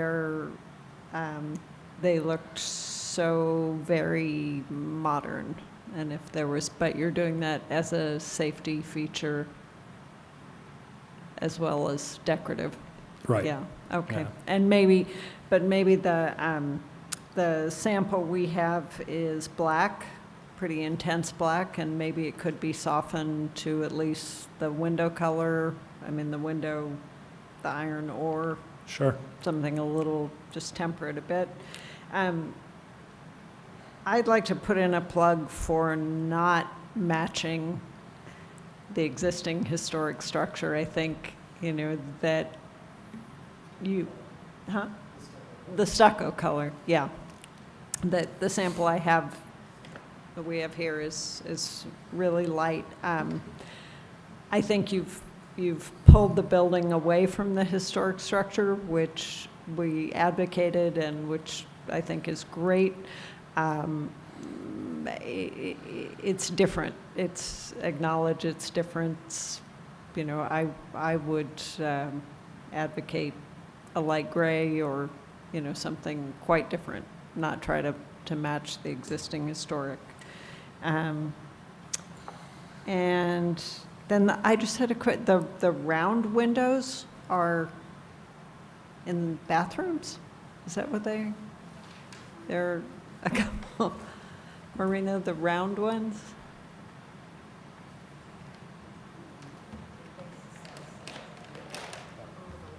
Yeah. It's lobby? They're in, Bathroom?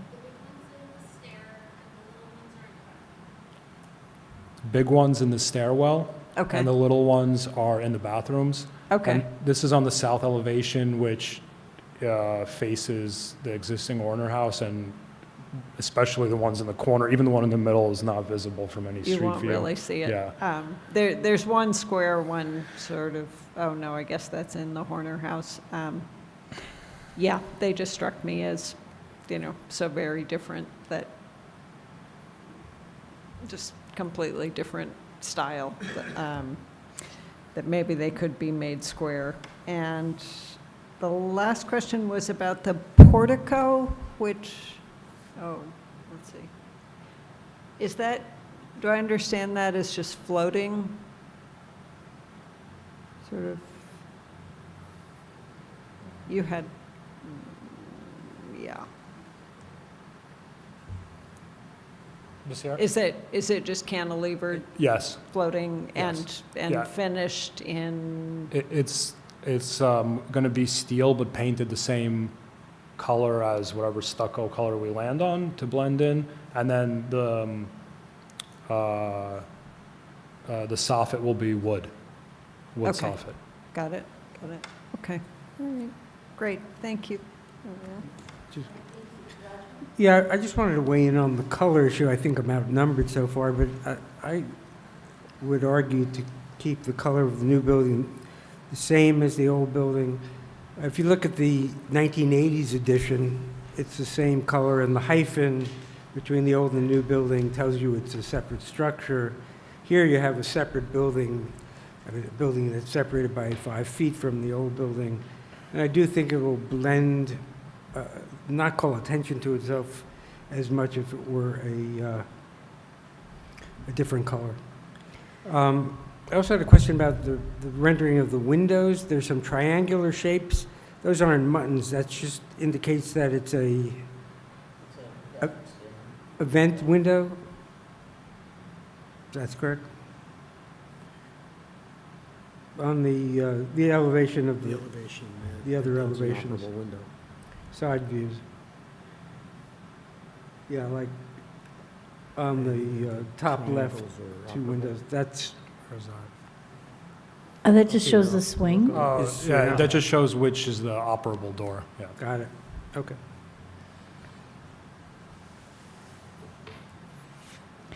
Anything else? Leighton? Thank you, Madam Chair. I just want to go back for a minute because the liaison, I just want to be clear. As we are vetting this application, we have had conversations about parking in general. And I want to ask Elizabeth, among other things, and our attorney here, is parking and parking resources under the purview of this committee as it pertains to approving an application process?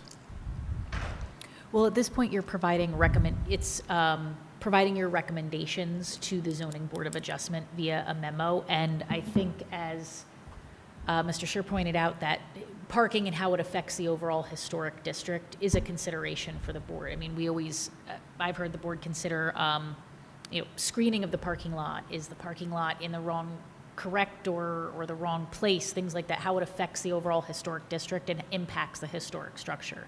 So I think that's a valid concern of this board, but ultimately whether to grant the parking variance for the number of spaces is up to the zoning board. Okay, and the reason I'm asking is because this is a major undertaking for the town of Princeton. It's going to create places for people to live. And not to be heavy-handed, but parking, we in Princeton are trying to be less car-centric. And we have made great strides to eliminate how many parking spots we have for units. I just want to put that out there so that we are really taking a look at what we should be looking at with regard to this application. And I don't think parking is at the top of the list. Thank you. All right, thank you. Wait, sorry, yeah, Mr. Efron, yes? I just wanted to say that, thank you. didn't want to, sorry, I didn't want to be silent and not be sensitive to what Ms. Satterfield was saying. You know, obviously I agree with all of those sentiments. The problem lies in the nature of the affordable housing rules that really the courts have fashioned. We were faced here with the issue that because of those rules in the third round, the developer gains rights to build. So we felt we had to mediate those rights with preservation of the historical structure. And I agree with everything Ms. Satterfield has said about what happens with affordable housing. We couldn't change that, so our task here was to deal with the historical question. But I didn't want to not respond because I wanted to express agreement with those points, but we were faced with a somewhat different problem here. That's all I wanted to say. All right, thank you. Thank you. Thank you. All right, so everyone has commented except for me on the color, and I just have to say, I respect the Save Jugtown organization for being so active in the community and engaging and taking their time and effectively expressing themselves in a way where you guys could work together. And I really defer to them. I feel like they're going to be looking at the building, and Bill King, his building, his addition is the same color as the original building. So I feel like in this case, it's the same. You don't think? Which building? The one Katie Eastridge's? The one on the No, corner? no, no, Bill King. The one Yeah. next door? Okay. Yeah, and he did his addition the same color as the building. So I feel like in this case, I don't see a problem with it. Yeah, Oh, yeah. yeah. Got it. And that's the same, and it's an addition, and this is separated, so it's even more distinct. But I respect the group's endorsement of the original color of the building, so I'm okay with that. If there isn't, Madam yes. Chair, can I just put Go in ahead. one, not to belabor the point of the color, but I do feel like it's the whole town that's looking at it. It's not just the neighbors. That's true. So. That's absolutely true. Yes, a Clifford, he wants to weigh in too.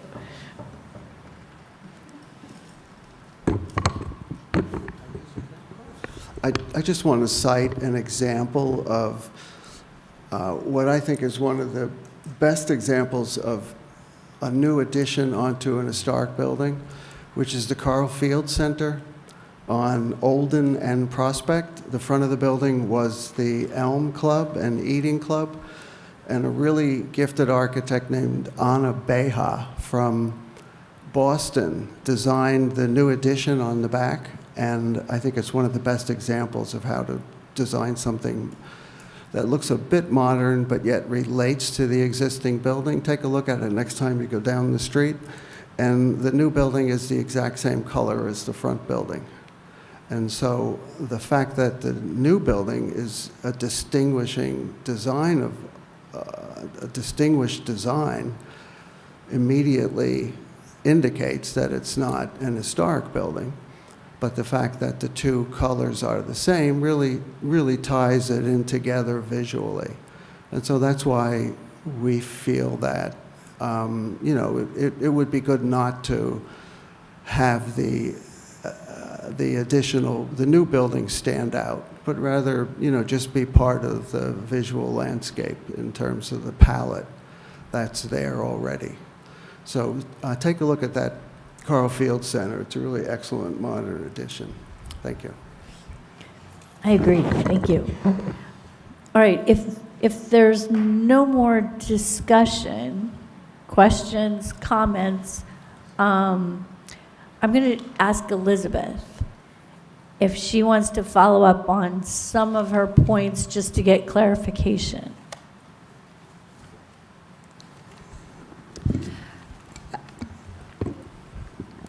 Some points as what? In the report or just In the to- report, you've got, Okay.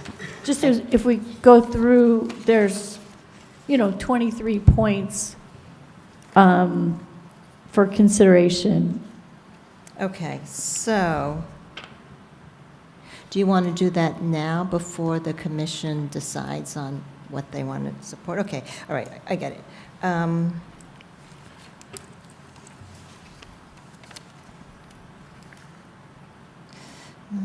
Let's see. I guess the first one has to do with the preservation area. Okay, so the delineation of that, I think as a minimum, it has to include the buildings. It can't be the exterior because according to the definition, it needs to include the buildings. So the HBC is asked where would that delineation extend to in the back or along the sides? That should be,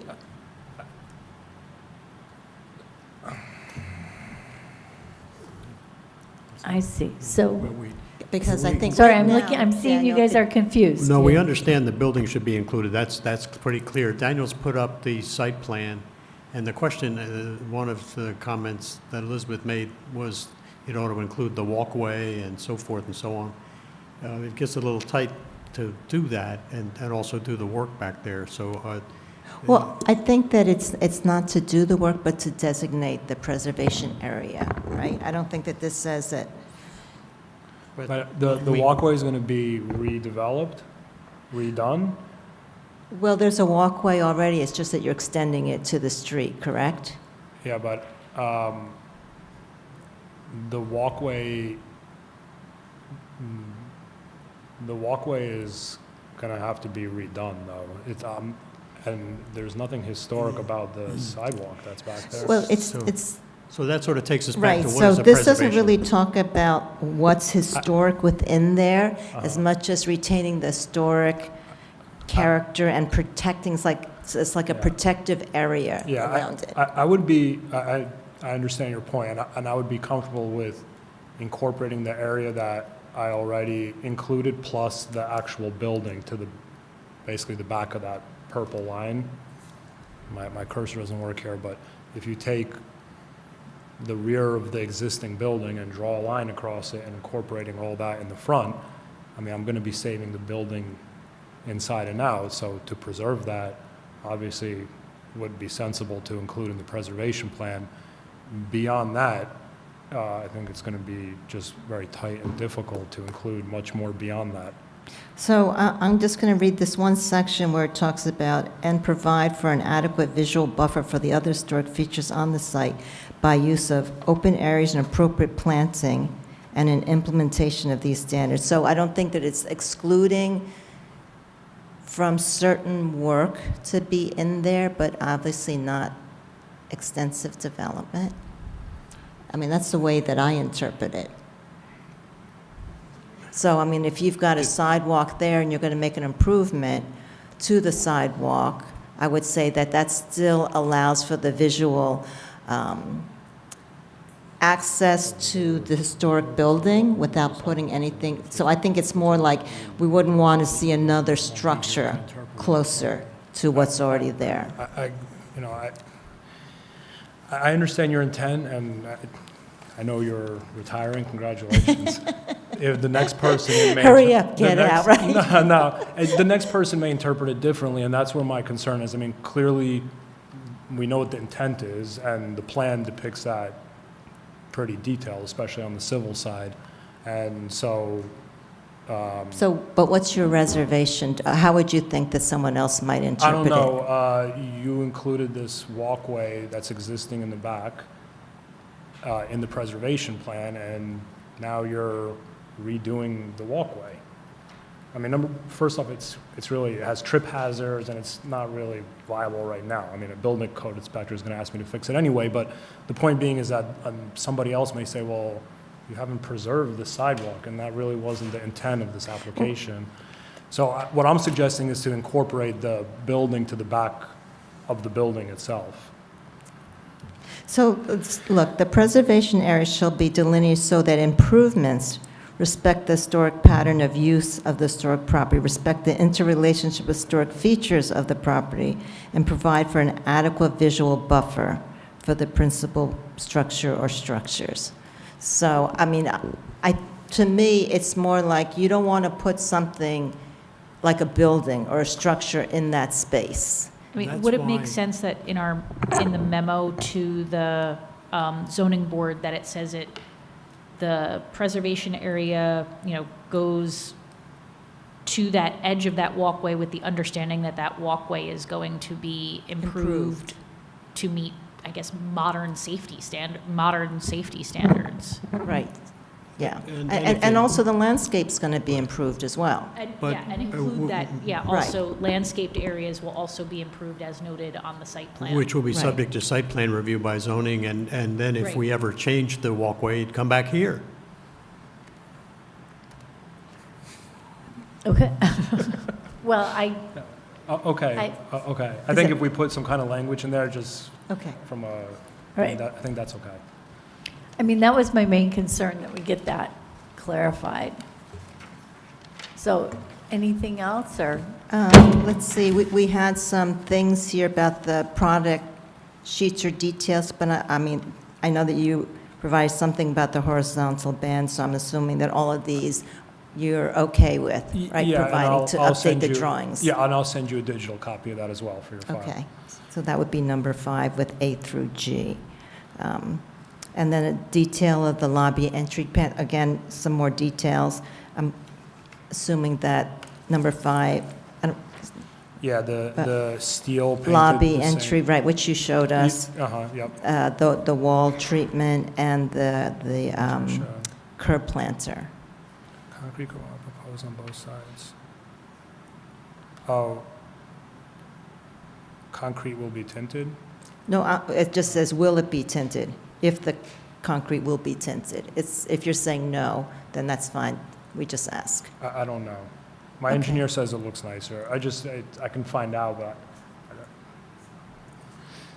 I don't particularly want to commit to that right now. Okay, but you're okay with both of those, right? Yeah. You'll provide. Yeah. Okay, okay. So, and then I believe that,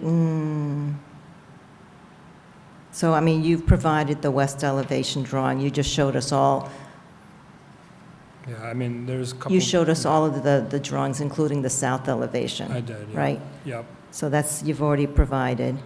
Color rendering. You provided that, provided. right? Stucco color, I mean, we can do that at the very end if you want. Yeah, so we'll leave the We'll stucco come color back. to the end. Inspirational images you have, say Right. Jugtown. And that was, we We heard heard from from- Jugtown that was supported. Yeah, why certain variances. Right, you just Yeah. talked about that. Mhm. And 12 was just saying that you did a good job. As love it. And then the Washington Hawthorne, you're going to Fine. find a replacement, right? We don't have the memo we've not reviewed the memo. When we get to zoning, we're going to have a landscape plan. But I think the bottom line is, Hawthorne. yes, I'll replace it, and I think I'll coordinate with Dobromilski and my civil engineer to what exact species that will be, but Yeah. I'm okay to replace it to another suitable species. Sure, That's more appropriate. yeah. Mm-hmm. And then I think Chris talked about the landscape plan. That Well, I'm was going to all have to give at it the more same time. attention because there's a pretty lengthy memo, which I'll work on. Okay. That's just a scale for, Mhm. uh, I'll try to move the arborvitaes. If it's viable, I'll do it. I'll just say if possible. Mm-hmm. Okay, for the arborvitae. The elm tree, I think that we Yeah. defer that to Dan Dobromilski's memo. I think so too, but I quickly looked at his memo. I mean, they're in bad shape, but yes, we'll deal with Dobromilski. Okay. I It's can always add- good to show the Kings Highway We can district add it. line. You'll can do add it. that? Yep. Okay. Okay, so this one number, which has to do with the protocol for section 10B 388, architectural and historic sites protocol. That's something that if HBC Yeah. is acceptable to including that in your memo, so the zoning board is familiar with. I'm okay with doing that, even with this revised plan. I would like to, you can see on the slide above, The dark yellow is the actual footprint, the disturbance of the new building. And that's what I like to limit the scan and any archaeological studies to. I mean, if something's picked up in the parking lot that I'm not going to be excavating, I don't want to be digging it up. Right, so you're not going to do any excavate, you might just resurface that parking area, right? Yeah. Okay. And would you also have them look at that wall that you're taking down? Yeah, sure. They're going to Okay. be there, and they can, if they have some kind of something interesting about it that I can pass on to HPC, I'll be happy to do that. Okay. And do you know, are you going to service with Richard Grubman Associates? Are you? Yeah, I don't. Yes, Okay. Yeah.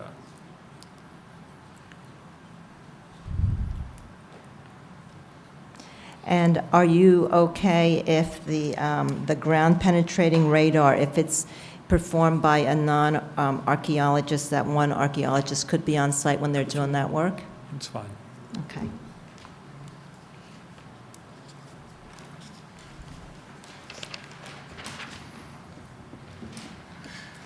Let's see. Okay, then we'll go to the commission. So this is just asking for HPC to determine if the proposed improvements to the property are appropriate with minimal degradation to historic building. So I think that's going to be when you guys decide. And then the other ones are really just kind of going through the variances. Most specifically, I think we want to look at the D variances and then go through the other ones independently. So I mean, I'm just going to put my plug in for the D variance. I mean, again, the existing building is going to function as it is, so there'll be no change to it. And again, it helps the applicant be able to to disconnect the building so they can preserve the historic corner house and the existing building on the site. And it allows them to get a few more units into their new building, which they've reduced in size and height. So, I mean, I would say for that reason, and I don't think that there's going to be any change as far as parking use, whether it's mixed up or not. It's not, and you know, the use, we don't see it from a historic standpoint. So for me, I would encourage HPC at least to support those D variances. Okay, thank you. What was that? I'm not sure I understand. Would you go over that? Yes, so the D variances are the ones where, according to the overlay zone, you are required to have commercial office building on the first floor of both buildings, and then all the upper floor buildings have to be residential. The applicant wants to keep the existing building to continue as office and not put apartments on the upper floors. The reason that was a problem previously is because it demolished the interior, which used to be the exterior of the building before the 1980s edition, which actually preserved all of that. But for them to do the interior changes, they had to demolish that. So that's a big win for HPC to be able to keep everything as is. And then the other building, which is a new residential building, they want to keep that all residential. They don't want to put office or commercial on the first floor. So that's the 2 D variances, one for each building. Does that also include the parking for that removes the question about the parking for the office tenants? I'm sorry, I don't understand. That removes, or the question that I had about parking for the office tenants? I think the parking issue that you're talking about is there no matter which way they go. I don't think it's going to make a difference whether if you're conforming to the HO2 requirement. I think that you're still going to be deficient with this new design because of the space that they have now is altered. If you look at that matrix I provided, you could see that the original design had more parking than it does now, but because of the reconfiguration, it loses parking. The original design was conforming to parking in all respects. The trade-off here is there's not as much parking, but this protection of the Horner House, and there's massive reduction in scale to the new building is the trade-off. In reality, I think, like Chris said, the town has taken the stance that, like, the market really will push people's hands into how much parking is needed. And the truth is, if, as a developer, I didn't feel that there was enough parking for this to be marketable, I just wouldn't build it. So from my past experiences with other properties downtown, I do believe there is enough parking here once this is kind of consolidated down. But the parking variances are bulk variances, Right, a they're little not D. different than the D variance. And I guess what I'm asking this committee tonight is if we are approved, that in a memo, and I would, again, if we are approved, encourage any of the board members or liaisons to come to the zoning board, because that's a big hurdle to climb. But, you know, as stated here, I think this is a good precedent for neighbors and developers to come together and come up with a solution, preservation of historical structures, and I'm probably going to need a little bit of help at the zoning board to get across that hurdle. So, but I think it's well justified given this redesign. And Chris, I mean, you can clarify for me, because they have D variances, everything is lumped together when it goes to the zoning board. D variances require, is it 5 out of how many of the members have to vote affirmative? If they get 4, they gets denied, even if they might only have 8 people there. You have to have a certain amount for a D variance. We think they're pretty understandable. You know, we're trading off one floor for the next, and then the historic nature of the second floor of the existing building is so important that it's justified. And that's in your realm, so we're hoping that you speak up on that score. Right, thank you. Well, given that, if we're good, I guess just one last one, which has to do with just going through all the variances. okay, Do you want to do that? So we have the side yard setback, which is the front of the building that faces, not the front, I'm sorry, the side of the building that faces North Harrison. So that's considered a side yard. So according to the overlay, it's either 0 or 10. And they're providing 5 feet. So that's something that HPC should determine whether they support that or not. Rear yard setback, which is the property that's back to the Foot Doctor, required is 15 feet. They're providing 10 feet. And that's for the parking, right? Or is that the building itself? No, if you look here on this slide, the actual first floor footprint is this dark yellow. This lighter opaque yellow is the second and third floor overhang. So the second and third floor overhang is still considered part of the But it's the principal building, structure. right? Yeah, Okay, that's right. for the building, But not okay. to the first floor, but to the second floor Understood. overhang is 10 feet from the rear property line. Okay, and then third one is parking spaces. 19 are required, 9 are provided. And Elizabeth, if I can jump in, Sure. 19 are required mostly out of the 10 residential units. The zoning requires 5 parking spaces, okay? And it requires no parking for the commercial on the first floor. But where the 19 comes from is because there is commercial on the second floor of the existing, it goes to the underlying zoning, which is like for every 200 some square feet, it's 1 parking space.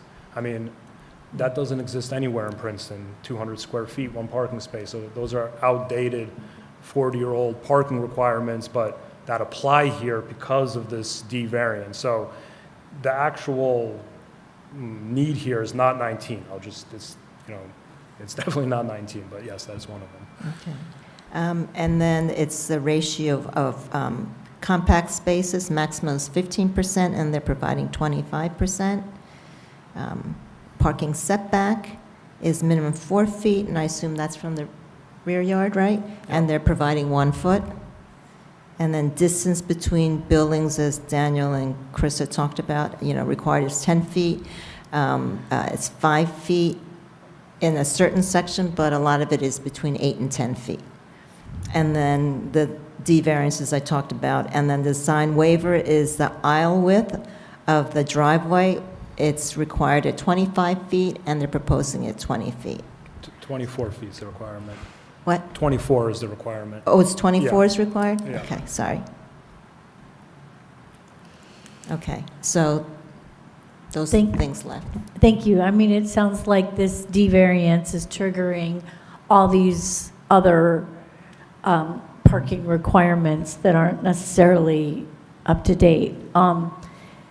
And so we understand that this variance you're seeking is a difficult variance, but it's completely motivated by you stepping away from the historic structures and building an independent building that's not connected. So, and that's something we had asked for. All right, are there other questions? What's that? Oh, are there other people in the public that want to comment? I don't think so. I think we did that. So, all right, I think we're at a point where we are looking for a motion.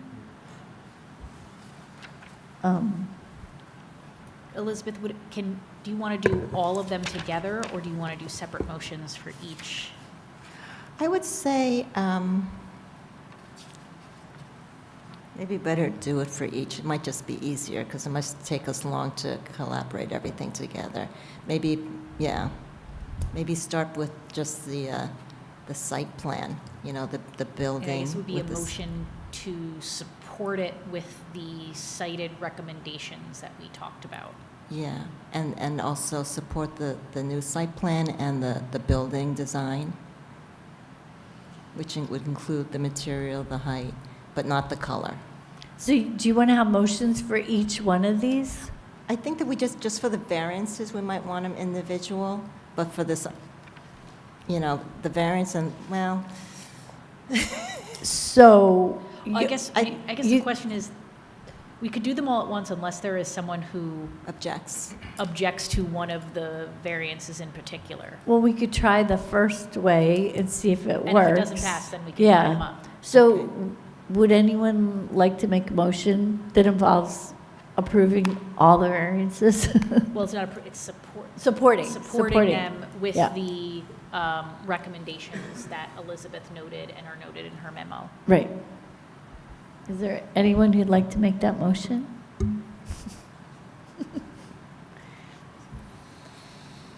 Yeah, I move that we support the variances with Elizabeth's recommendations, Okay. and with a special boost for the use variance. What was that? Right, a special support for the D variance, especially supporting it. All right. Okay, so should we do I need a second. Okay, Charlotte is seconding the motion. Ms. Satterfield? Thank you for your explanation of her understanding, and I know it's going to pass, but my vote is no. Okay. Mr. Shatskin? Yes. Mr. Shore?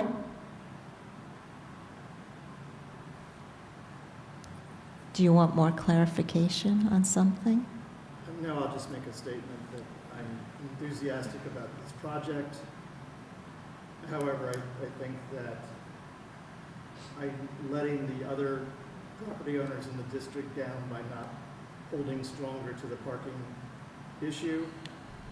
I know that the strong feeling in town is towards creating housing. I just don't want it to be totally at the cost of other historic district property owners who have been for years coming before us and abiding by all the things that we request. And that I just have to say that, but I guess I support it. So Tara, I mean, in the memo, there could also be comments about, there was some concern about parking. I mean, it does. I did note that, Okay. and I always We can always include add that. in that memo a section of the board, here are the issues that the board Board. discussed, and one of them Perfect. was the park. I felt that parking was a pretty extensive discussion, Okay. so that'll be included. That'd be great. Right. Ms. Friedman? Chairperson Capizzoli? Yes. Okay. So, let's see. Do you want to talk about the building color? Let's talk about that. I mean, I think we could say that there was a difference of opinion that, Shirley, did you care about the color of the building? I think the building's wonderful. I just don't agree with So you, yeah, but the color, like if the new building were the same color as the historic building, is that something you agree with? Or do you think the new building should be a different color? The building can be that color. You think, okay. So 1, 2, 3, I don't know how David feels. David, how do you feel about the color? Oh, I said originally that color is one of those things that I don't care about as much. Okay, so there's 3 in And support of keeping the color the same as the historic building. Count David as a half, three and a half. David, It's a half. David is neutral, and I think Charlotte is opposed to keeping it the Yeah, same I'm color. going to give a plug for changing the color. Okay. I don't think that it should be dramatic. No. I think that it should be in the same hue, and it is within the Secretary Interior's that says that distinction is important. And it doesn't have to be a flaring distinction, but I think that it's true. They are distinct buildings, and to make them the same color almost makes them the mass larger. So I would love to see it a hue slightly darker, only because it recesses, but within that same light color tone. So, That's just my plug so into that can it. be noted, but I think there were 3 of us that agreed with the Jugtown, Save Understood. Jugtown people, and 1 neutral, and then I think Charlotte would like to see it a different color. So it's a And I mix. can added. note that in the Thank you. memo. Okay. All right. While we're discussing stucco, what is the treatment around the windows on the second floor?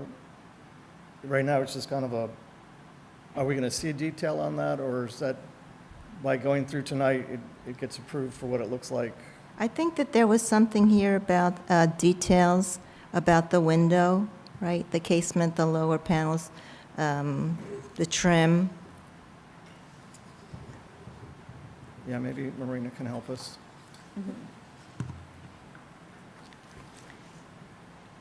The architect is here if you Yeah, want to we're going to swear him. swear you Yeah, in. just raise your right hand.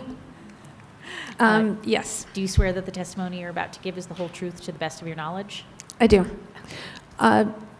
So the question is on the second floor treatment of windows. I think the best way to look at it is if everybody could find the picture of the inspirational image. No, we don't have that.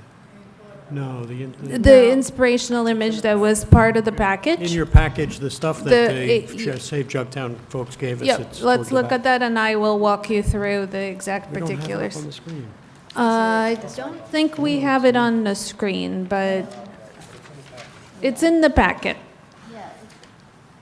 It was a color, Why don't you go ahead? yeah, nope. So the way that it works, it's very similar to the picture that's on the screen. There are different, yes, thank you. Yeah, the picture looks like this. Yep. So as you can see in the bottom, this is a progressive change of more detail to less detail as you work your way up through the building. So as you can see right here, it's a relief. It's where the stucco is in relationship to sort of forward and back. And as you can see in this drawing, there are portions of the stucco that are forward and that they're recessed, what are called rustications. Yes, so the same treatment is around the second floor window. It is, You're saying something? yep, so the same configuration where the stucco is recessed is still stucco. There's no wood or trim or anything. It's a recess. So as you could see exactly in the inspirational image provided, it's a relief. So it would be recessed, as it says right here, 7/8 of an inch. To answer the question? So the detail that's provided, is that sufficient to also for the window, or do you need one just for the windows? I understand the detailing on the base, on the first floor. I don't get it from the drawing, which I guess is this top little piece over to the left.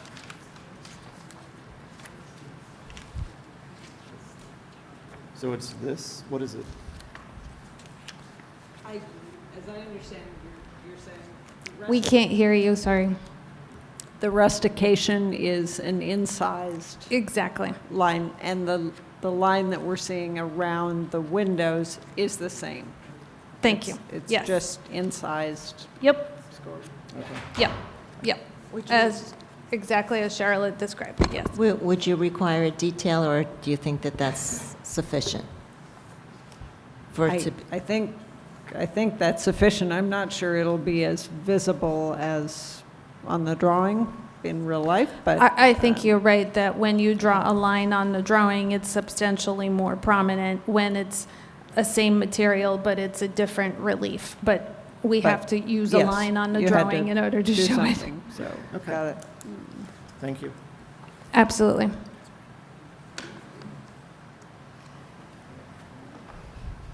All right. Is there anything else that we, I guess we still don't know, do we know the date of the zoning board No.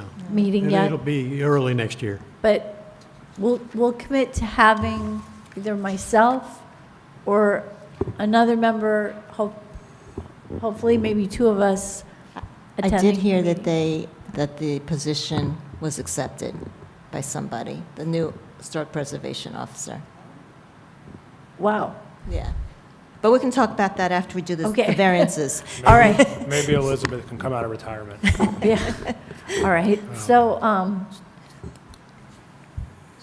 So- You so voted is there- to. Of any of We- the variances, does anyone have an objection to any of them? I think So we we- already took the vote. we already voted Oh, you on did, that. oh, you did, Yeah. okay. How about the design waiver, And- the aisle, was that all included? That was, I thought that was all. Okay. it was Okay. all Okay. together. Nobody and said then- they hated one of them. Okay. And then we did weigh in on the color, so I Yes, think we're we've all done? done everything. Okay. Thank you, everybody. Elizabeth, when, I'm going to try and, I want to commit to getting this to you for your review, because I don't think it makes sense to leave it for whoever your successor is. So if I get it to you by the end of the week, is that enough time for you to look at a memo? Okay. Yeah, I just want to make sure your eyes will be on it.